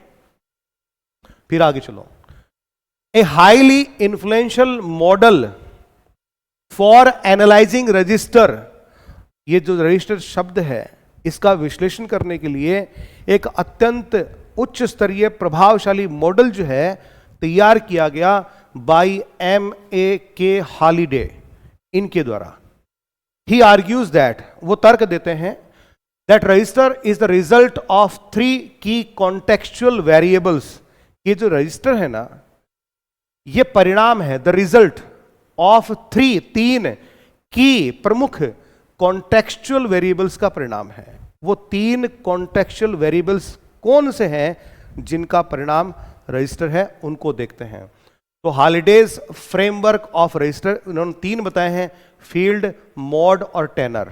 ये 3 नाम आप एग्जाम के पॉइंट ऑफ व्यू से याद रख लीजिएगा, ठीक है। कोर आइडिया के पीछे क्या है, यह है कि register is not random, register random नहीं होते।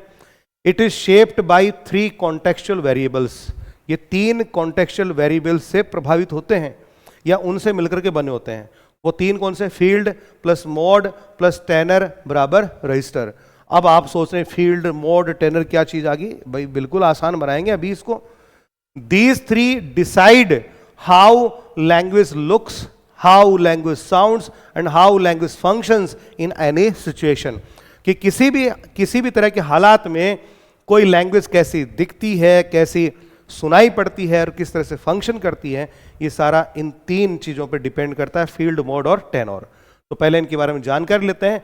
फील्ड डोमेन जो है, इसका मतलब क्या, व्हाट इज हैपनिंग, क्या हो रहा है, मतलब समझ लीजिए फील्ड रेफर्स टू टॉपिक, अर्थात किस फील्ड की आप बात कर रहे हैं, किस टॉपिक की आप बात कर रहे हैं, यानी सब्जेक्ट मैटर क्या है, ठीक है, किस एक्टिविटी की बात कर रहे हैं, व्हाट इज गोइंग ऑन, ठीक है, उसके संदर्भ में जब बात करते हैं तो आप फील्ड डोमेन की बात करते हैं। जैसे एग्जांपल्स, फिजिक्स का लेक्चर चल रहा है तो वो कौन सी फील्ड है भैया, साइंटिफिक फील्ड है। फुटबॉल कमेंट्री चल रही है तो स्पोर्ट्स फील्ड डोमेन है।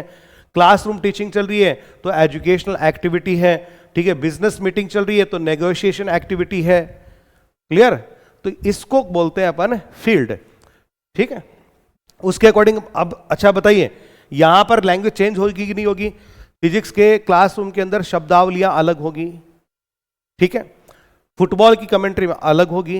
ये किसके अनुसार बदला, ये फील्ड डोमेन के अनुसार रजिस्टर जो है उसमें बदला हुआ है। लैंग्वेज इफेक्ट देखिए, फील्ड कंट्रोल्स, फील्ड में जब बदलाव होता है तो सबसे पहली चीज क्या बदलती है, वोकेबलरी, अर्थात लेक्सिस या लेक्सिकॉन, टेक्निकल टर्म्स बदल जाते हैं, ठीक है। जैसे बायोग्राफी में सेल, ऑर्गेनिज्म, एंजाइम जैसे शब्द काम में आएंगे। क्रिकेट में विकेट, बाउंड्री, ओवर, इस तरह के शब्द काम में आएंगे। क्या बदली भाई, वोकैब बदली है, टेक्निकल टर्म्स बदले हैं, ठीक है। तो डिफरेंट फील्ड का मतलब डिफरेंट स्पेशलाइज्ड वोकैबलरी। फील्ड बदलते ही सबसे इंपॉर्टेंट चीज, अर्थात फील्ड किसको प्रभावित करेगी, वोकैब को, ओके। मोड, फिर अगला है मोड, यानी how is communication taking place, communication किस प्रकार से हो रहा है। Mode refers to channel of communication, communication का चैनल क्या है, माध्यम क्या है, या फॉर्म ऑफ एक्सप्रेशन, ठीक है, अभिव्यक्ति का फॉर्म, रूप क्या है, ठीक है, इसको अपन बोलते हैं फॉर्म। तो इसमें टाइप्स ऑफ मोड कौन कौन से हैं, एक तो स्पोकन और रिटन, ठीक है, ये मोड के रूप है। स्पोकन मोड, अरे मोड को फॉर्म कह तो चाहिए की बात है, स्पोकन मोड या रिटन फॉर्म। स्पोकन में आप स्पॉन्टेनियस या लेस फॉर्मल शब्द काम मिलेंगे, औपचारिक शब्द, कम औपचारिक शब्द काम मिलेंगे। वह स्पॉन्टेनियस एंड नेचुरल, स्वाभाविक शब्द आपके मुंह से निकलेंगे, ठीक है। जबकि रिटन के अंदर आप क्या करेंगे, स्ट्रक्चर्ड होंगे, मोर फॉर्मल होंगे, बिल्कुल साफ अंतर है। प्रिपेयर्ड वर्सेस एक्सटेम्पोर, मान लीजिए आपको भाषण देने के लिए कहा जाए कि फला फला तारीख को भाषण देना है, तो आप भाषण लिख के ले आएंगे या याद करके आ जाएंगे, यानी पहले से तैयार, प्रिपेयर्ड। एक्सटेम्पोर का मतलब, अभी मैं किसी समारोह में गया, वहां पे अचानक से मुझे कह दिया गया कि सर आप इस विषय पे थोड़ा सा प्रकाश डालिए, अब मैं तुरंत खड़ा हुआ, विदाउट प्रिपरेशन मैं बोलने लगा, दैट इज एक्सटेम्पोर। ठीक है, a speech without preparation is called extempore. अब प्रिपेयर्ड स्पीच होगी वो कैसी होगी भैया? ऑर्गेनाइज्ड होगी, संगठित होगी। एक्सटेम्पोर जो होगी नेचुरल होगी, लेस स्ट्रक्चर्ड होगी। फिर जॉनर यानी टाइप ऑफ टेक्स्ट। ठीक है, क्या आप नैरेटिव या स्टोरी के बारे में बात कर रहे हैं या ऐसे के बारे में बात कर रहे हैं, तो ऐसे में आर्ग्यूमेंट चलेगा। रेसिपी की बात कर रहे हैं, उसमें इंस्ट्रक्शन के पहले नमक डालिए, फिर ये डालिए, इंस्ट्रक्शन। स्पीच की बात कर रहे हैं, परसुएसिव, ठीक है, आकर्षित करने वाली, तो इनका फर्क पड़ेगा। लैंग्वेज इफेक्ट क्या है इनका? Mode influences. मोड किसको प्रोवाइड कर रहा है? सेंटेंस स्ट्रक्चर को प्रोवाइड कर रहा है। ऑर्गेनाइजेशन संगठित है या असंगठित है। डिग्री ऑफ प्लानिंग, आप प्रिपेयर होकर बोल रहे हैं या बिना प्रिपरेशन के बोल रहे हैं, ठीक है, ये सब डिपेंड करता है। जैसे व्हाट्सएप मैसेज कैसे होते हैं? शॉर्ट होते हैं, इनफॉर्मल होते हैं। ऐसे लॉन्ग होता है, स्ट्रक्चर्ड सेंटेंस होते हैं इसमें। तो इसका मतलब मोड डिसाइड्स, मोड ये डिसाइड करता है कि हाउ लैंग्वेज इज डिलीवर्ड, कि लैंग्वेज किस प्रकार से डिलीवर करी जाएगी। ठीक है, उसका सेंटेंस स्ट्रक्चर कैसा होगा, वो संगठित या असंगठित होगी। ठीक है, ये प्रिपेयर्ड या अनप्रिपेयर्ड होगी। फिर तीसरा होता है टेनर। टेनर यानी हु इज इन्वॉल्व, कि उस वार्तालाप में इन्वॉल्व कौन है। तो tenor refers to relationship between speakers, दो आपस में बात कर रहे हैं, उनके बीच में रिलेशन क्या है। सोशल रोल्स एंड स्टेटस क्या है। ठीक है, एग्जाम्पल टीचर स्टूडेंट है, डॉक्टर पेशेंट है, बॉस एम्प्लॉय है, या फ्रेंड्स या फ्रेंड का फ्रेंड से वार्तालाप है। तो फैक्टर्स इन टेनर, टेनर के अंदर फैक्टर्स कौन से होते हैं? देखिए, पावर, इक्वल और अनइक्वल, अर्थात दो लोग बात कर रहे हैं, हु हैज मोर अथॉरिटी, उनमें ज्यादा पावरफुल कौन सा है। ठीक है, अनइक्वल पावर, अनइक्वल पावर वाला एग्जांपल देखो पहले। Teacher student, teacher powerful, student बेचारा कमजोर है। बॉस एम्प्लॉय, अब इसमें कौन कौन क्या है पता ही आपको। इक्वल पावर, फ्रेंड्स आपस में बात कर रहे हैं, क्लासमेट्स आपस में बात कर रहे हैं, कलीग्स आपस में बात कर रहे हैं, इक्वल पावर रखते हैं। ठीक है, तो वहां पर भी बदलाव आ जाता है। इफेक्ट ऑन लैंग्वेज क्या पड़ता है? अनइक्वल जब होता है ना, तो जो नीचे वाला बेचारा दब के रहता है वो पोलाइट और रिस्पेक्टफुल होता है। इक्वल जब होते हैं तो रिलैक्स्ड और कैजुअली आपस में बात करते हैं। एग्जाम्पल, टीचर कह रहा है प्लीज कंप्लीट योर वर्क, बेटा अपना काम पूरा कर लेना, क्योंकि आजकल टीचर को डंडा उठाने से मना कर दिया है। नहीं तो मेरे जैसा तो कान मरोड़ के कहता, अबे नालायक कल काम करके लिया ना, देख लेना उठा के फेंक दूंगा तेरे को। फ्रेंड से कह रहा है डू इट फास्ट यार, अरे जल्दी कर रहे हैं यार, डू इट फास्ट यार। अब देखो बिल्कुल स्वरूप ही चेंज हो गया। ये किसके आधार पे हुआ है? ये टेनोर के आधार पे हुआ है। ओके, फिर होता है डिस्टेंस, फॉर्मल या इनफॉर्मल, यानी हाउ फॉर्मल और informal the situation is, situation में डिस्टेंस कितनी है, अर्थात सिचुएशन फॉर्मल है या सिचुएशन इनफॉर्मल है, उससे भी फर्क पड़ता है। फॉर्मल डिस्टेंस यानी कहां होती है? इंटरव्यू, ऑफिस, क्लासरूम, वहां फॉर्मल होते हैं आप। इनफॉर्मल होम, फ्रेंड्स, है ना, इनके बीच में। इफेक्ट ऑन लैंग्वेज क्या पड़ता है? फॉर्मल में फुल सेंटेंस आते हैं, नो स्लैंग, स्लैंग यूज नहीं होती। इनफॉर्मल में शॉर्ट फॉर्म आती है, स्लैंग यूज होती है। एग्जाम्पल जैसे फॉर्मल में I would like to request, मैं आपसे प्रार्थना करना चाहता हूं कि, ठीक है। और इनफॉर्मल में कैन यू डू दिस, अरे तू कर देगा क्या, दोस्त से कह रहा है ये काम कर देगा, इसमें कोई औपचारिकता नहीं है। ठीक है, फिर तीसरा आता है फैमिलियरिटी, यानी नॉन और unknown. Do you know the person और नॉट, आप जिससे बात कर रहे हैं उसको जानते हैं या नहीं जानते हैं। नॉन पर्सन के साथ आप फ्रेंड और फैमिली की तरह से बिहेव करते हैं। नॉन पर्सन में फ्रेंड होते हैं, फैमिली होते हैं। अननोन में स्ट्रेंजर, ऑफिशियल, ठीक है, कोई अजनबी व्यक्ति या कोई ऑफिशियल आधिकारिक व्यक्ति आपसे मिलने आए, आप उससे मिलने गए, आप उसको नहीं जानते। इफेक्ट ऑन लैंग्वेज क्या पड़ेगा? नॉन के साथ में आप फ्रेंडली और रिलैक्स फील करते हैं, वैसी लैंग्वेज इस्तेमाल करते हैं। अननोन के साथ में आप पोलाइट होते हैं और केयरफुल भी होते हैं। एग्जाम्पल जैसे स्ट्रेंजर क्या कहता है, excuse me could you help me, जैसे आप रास्ते से जा रहे थे, कोई अजनबी आया, प्लीज माफ कीजिएगा, क्या आप मुझे मेरी मदद कर सकते हैं। ठीक है, और दोस्त हुआ तो सीधे कहेगा अरे हेल्प मी ना, अरे मदद कर दे भाई, अनौपचारिक। ओके, फर्क पड़ गया। Language effect, tenure control, tenure किस प्रकार से कंट्रोल करता है लेवल ऑफ फॉर्मेलिटी भी करता है, टोन एंड पोलाइटनेस इसमें बदल जाती है, ठीक है। तो tenor decides how polite, how formal और how casual language is used, ये प्रभाव पड़ता है। तो दीज थ्री वेरिएबल्स टुगेदर, कौन से, फील्ड, मॉड और tenure, determine the linguistic features of A text which is the register. Okay, ये आपको प्रभावित करते हैं। फिर हम बात करते हैं फॉर्मेलिटी स्केल की।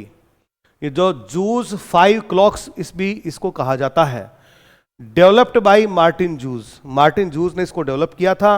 This model explains register based on level of formality, ठीक है। ये मॉडल जो है एक्सप्लेन करता है रजिस्टर को लेवल ऑफ फॉर्मेलिटी के आधार पे।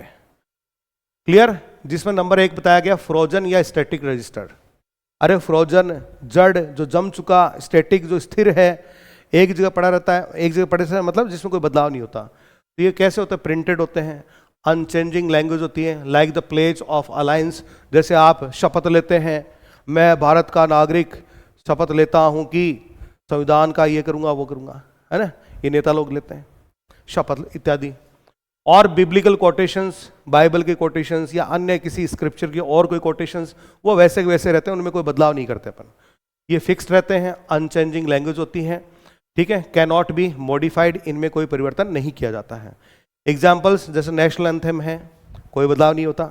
रिलीजियस टेक्स्ट है, धार्मिक उद्धरण है, कोई बदलाव नहीं होता। लीगल ओथ्स है, कानूनी शपथ है, कोई परिवर्तन नहीं होता, वैसी वैसी रहती है।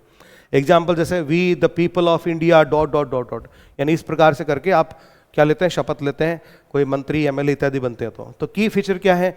मेमोराइज्ड एंड रिपीटेड एग्जैक्टली, अर्थात जो फ्रोजन या स्टैटिक रजिस्टर होता है उसको आप सिर्फ क्या करते हैं, याद करते हैं और बार बार उसको दोहराते हैं। इसमें रिलीजियस स्क्रिप्चर भी आ गई, हनुमान जी की आरती आ गई, हनुमान चालीसा आ गया, ठीक है, ये सब आ गए इसमें, रिलीजियस स्ट्रक्चर वो सब इसी के अंदर है। फॉर्मल रजिस्टर, फॉर्मल है औपचारिक, वन वे पार्टिसिपेशन होता है with focus on technical vocabulary, ठीक, and exact definition such as a presentation और ए पब्लिक लेक्चर। क्या कहलाता है? Formal register, used in serious official situations, गंभीर और ऑफिशियल सिचुएशन में काम लिया जाता है।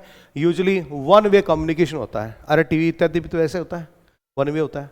इसमें लेक्चर्स आ गए, स्पीचेस आ गई, प्रेजेंटेशन आ गए, है ना, जैसे मैं कर रहा हूं one way.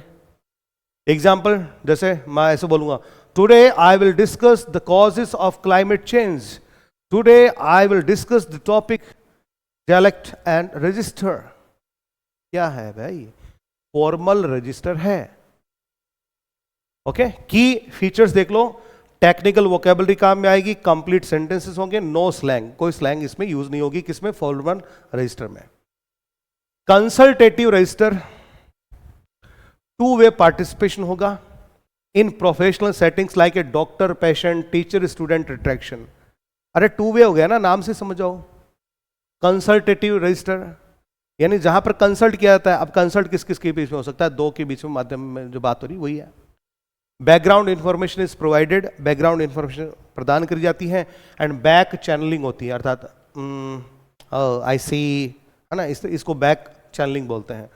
Use in professional interaction और टू वे कम्युनिकेशन इसमें पाया जाता है, ठीक है। याद रखिएगा, फॉर्मल रजिस्टर में वन वे कम्युनिकेशन होता है और कंसल्टेटिव में टू वे कम्युनिकेशन होता है, जैसे डॉक्टर पेशेंट टीचर स्टूडेंट के बीच में।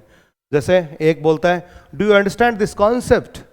टीचर ने कहा, यस आई सी। आई सी का मतलब अंडरस्टैंड, हाँ समझता हूं मैं, आप सर जो समझा रहे हैं समझ पा रहा हूं। की फीचर्स क्या है? ये पोलाइट रहेगा, some feedback, yes I understand, I don't understand, ये इस तरह के मिलेंगे आपको। सेमी फॉर्मल होगा, ठीक है, जैसे मैं आपके साथ में पूर्णतः फॉर्मल नहीं हूं, बीच बीच में सेमी फॉर्मल और कई बार अत्यधिक फॉर्मल भी हो जाता हूं, ठीक। फिर कैजुअल रजिस्टर, अब कैजुअल नाम घुसेड़ते क्या हो गया? ये इनफॉर्मल हुआ कि फॉर्मल हुआ, अंदाजा लगा लो। Informal language used among friends and acquaintances, दोस्तों के बीच में यूज होती है, रिश्तेदारों के साथ यूज होती है।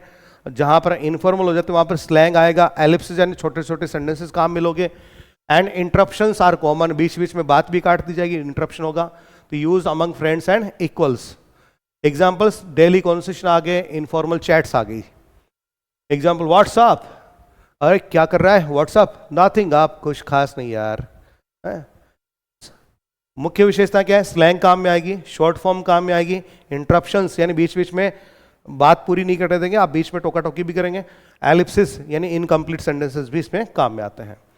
फिर पांचवी होती इंटीमेट रजिस्टर। इंटीमेट, प्राइवेसी, घनिष्ठता। Private language used between family members और क्लोज फ्रेंड्स। ठीक है, प्रेमी प्रेमिका, दोस्तों की, क्लोज फ्रेंड्स के साथ, परिवार के साथ ये काम में आती है। Intonation and non verbal cues are more important than the precise wording. सटीक शब्दों के बजाय हम इसमें क्या करते हैं, इंटोनेशन, टोन का ऊंचा नीचा करना। नॉन वर्बल क्यूज, जैसे पापा ने कोई बात बोली, आपको पसंद नहीं आई, ऐसे कर लिया, आपने कुछ नहीं बोला, मतलब क्या इसका है कि आप उनसे एग्री नहीं करते। ठीक है, लड़के वाले रिश्ता लेकर के आए, लड़की किचन के दरवाजे पे खड़ी है, शर्मा के भाग गई, उसने कुछ नहीं बोला, मतलब क्या इसका, इंटीमेट रजिस्टर। समझ गए बेटा, स्लैंग का मतलब ये जो युवा लोग जो होते हैं, कुछ अपनी शब्दावलियां ब्रो, कूल, ऑसम या इस तरह की जो यूज करते हैं, दैट इज स्लैंग। अर्थात एक विशेष वर्ग की, खासतौर से युवा वर्ग की अलग ही शब्दावलियां हैं, उनको अपन स्लैंग कह देते हैं। Used with very close relationships. Intimate किसके साथ होते हैं अपन, घनिष्ठ किसके साथ होते हैं, ठीक है, बहुत ही क्लोज रिलेशनशिप्स हो उनके साथ में, फैमिली मेंबर्स, क्लोज फ्रेंड्स, उनके साथ में। जैसे एग्जांपल, कम हियर, इधर आ, पापा ने कहा इधर आओ, ओके, ये कहां या काम में लेते हो भाई, जहां इंटीमेट होते हैं वहीं पे। की फीचर्स, प्राइवेट लैंग्वेज काम में ली जाती है, जेस्चर्स काम में आते हैं, टोन मोर इंपॉर्टेंट होती है देन वर्ड्स, ये होता है इसके अंदर। फिर बात करते हैं प्रोफेशनल रजिस्टर की, जिसको जार्गन भी कहा जाता है, अर्थात व्यवसाय की जो शब्दावलियां हैं उनके अनुसार। व्यवसाय की शब्दावलियां अलग अलग होती हैं। तो language associated with a particular profession और एक्टिविटी, किसी एक्टिविटी, जैसे टीचिंग की वोकैब अलग होगी, ठीक है, दुकान वाले की एक्टिविटी की अलग होगी। प्रोफेशन की बात करें, लॉयर्स, डॉक्टर्स, इंजीनियर्स, ठीक है, उनकी वोकैब अलग अलग होती है। Defined by its specialized vocabulary, और इसकी वोकैबुलरी से वो पता चलता है। Examples include legalese. Professional register में अपन ने नाम बना दिया लीगलीज, यानी the language of law. Motherese, अरे मदर से बना दिया, माँ बच्चे की देखभाल करती है, the simplified speech used with babies, बच्चों के साथ काम में लेते हैं। अले मेरा मुन्ना क्या कर रहा है, ले ले ले ले ले, कौन बोल रहा है ऐसे, मम्मी, किसको, बच्चे को, motherese. And the technical jargon of sports commentators, है ना। तो language use in a specific profession और फील्ड, उसको जार्गन कहा जाता है, ठीक है। तो फोकस किस पे रहता है, स्पेशल वोकैब पे रहता है। एग्जाम्पल्स लीगल लैंग्वेज में, जिसको लीगलिस कहा था, hereby, thereafter, plaintiff, ऐसे शब्द काम में लेते हैं। Motherese, baby talk, good boy, अच्छा बच्चा, दूध पी लिया मेरा, अच्छा बच्चा, दूध पी ले, अच्छा बच्चा। कम हियर बेबी, बच्चों के लिए, ये वो वाली बेबी बाबू नहीं है, ठीक है।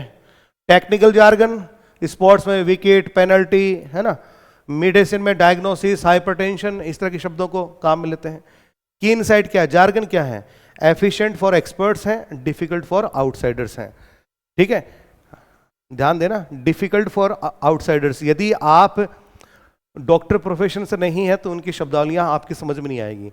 आप, मैं कह रहा हूं, भले कितने ही एक्सपर्ट क्यों ना हो इंग्लिश लैंग्वेज में, आपको यदि किसी केस, हाईकोर्ट का कोई केस ला करके उसकी पत्रावली आप यदि आपको दे दी जाए और पढ़ने के लिए कहा जाए, आपके पापा ही कहते हैं बेटा ये कोई केस का कोई कागज है, पढ़ के बता यार इंग्लिश में, मेरे तो समझ में नहीं आती, और आप ठहरे इंग्लिश के फर्स्ट ग्रेड बन जाओगे, उसके बाद में कर लेना चाहिए, आपको समझ में आ जाएगा वो, ठीक है। आप उसकी भाषा पढ़ के बता नहीं पाएंगे एग्जैक्टली क्या लिखा हुआ है। क्यों? एफिशिएंट फॉर एक्सपर्ट्स, एक्सपर्ट्स के लिए तो एफिशिएंट है, बट डिफिकल्ट फॉर आउटसाइडर्स। क्योंकि आप उस फील्ड के लिए आउटसाइडर्स हैं, इसलिए आपकी समझ में नहीं आएगी। क्या जार्गन नहीं समझ में आएगी। ISO 12620 रजिस्टर्स, ये क्या है? ये भैया the International Organization for Standardization identifies an extensive list. इस ऑर्गेनाइजेशन ने एक वृहद विस्तृत लिस्ट की पहचान करी है, including formal, informal, technical, slang, taboo and neutral registers, इनकी पहचान करी है। तो ये किसके द्वारा दिया गया है? Given by International Organization for Standardization, provides a broader classification, एक वृहद वर्गीकरण ये करता है। कॉमन टाइप्स इसमें formal, informal, technical, slang, taboo, neutral, ये है भाई इसके अंदर। क्लियर? ये समझ लो पहले। एक बार पानी पी लेता हूं मैं, एक बार बस।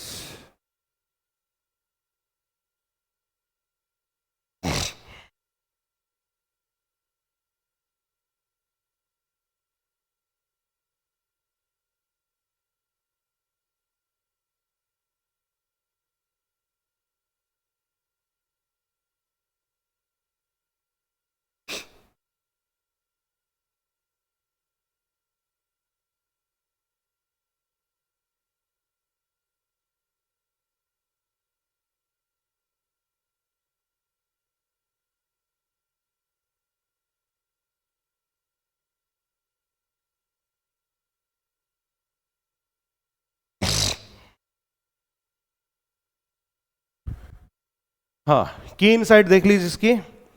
This classification is more detailed and practical, use in linguistics and language technology.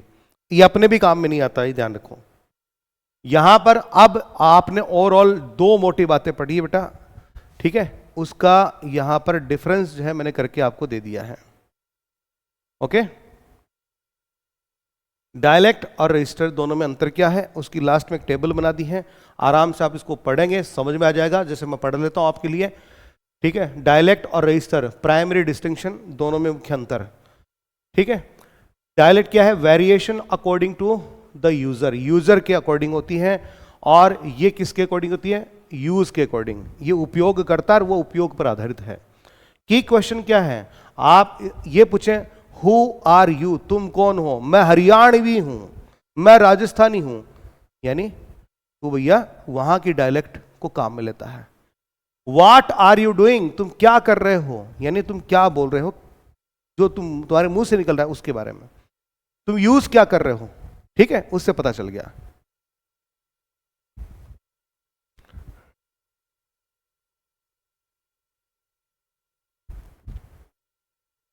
Basis of variation की बात करें तो सोशल फैक्टर जैसे रीजन, क्लास, एथनिसिटी, एज और जेंडर पर आधारित होता है। ये सिचुएशनल फैक्टर पर आधारित होता है। सेटिंग क्या है, टॉपिक क्या है, पर्पस क्या है, रिलेशनशिप क्या है, उस पर आधारित है।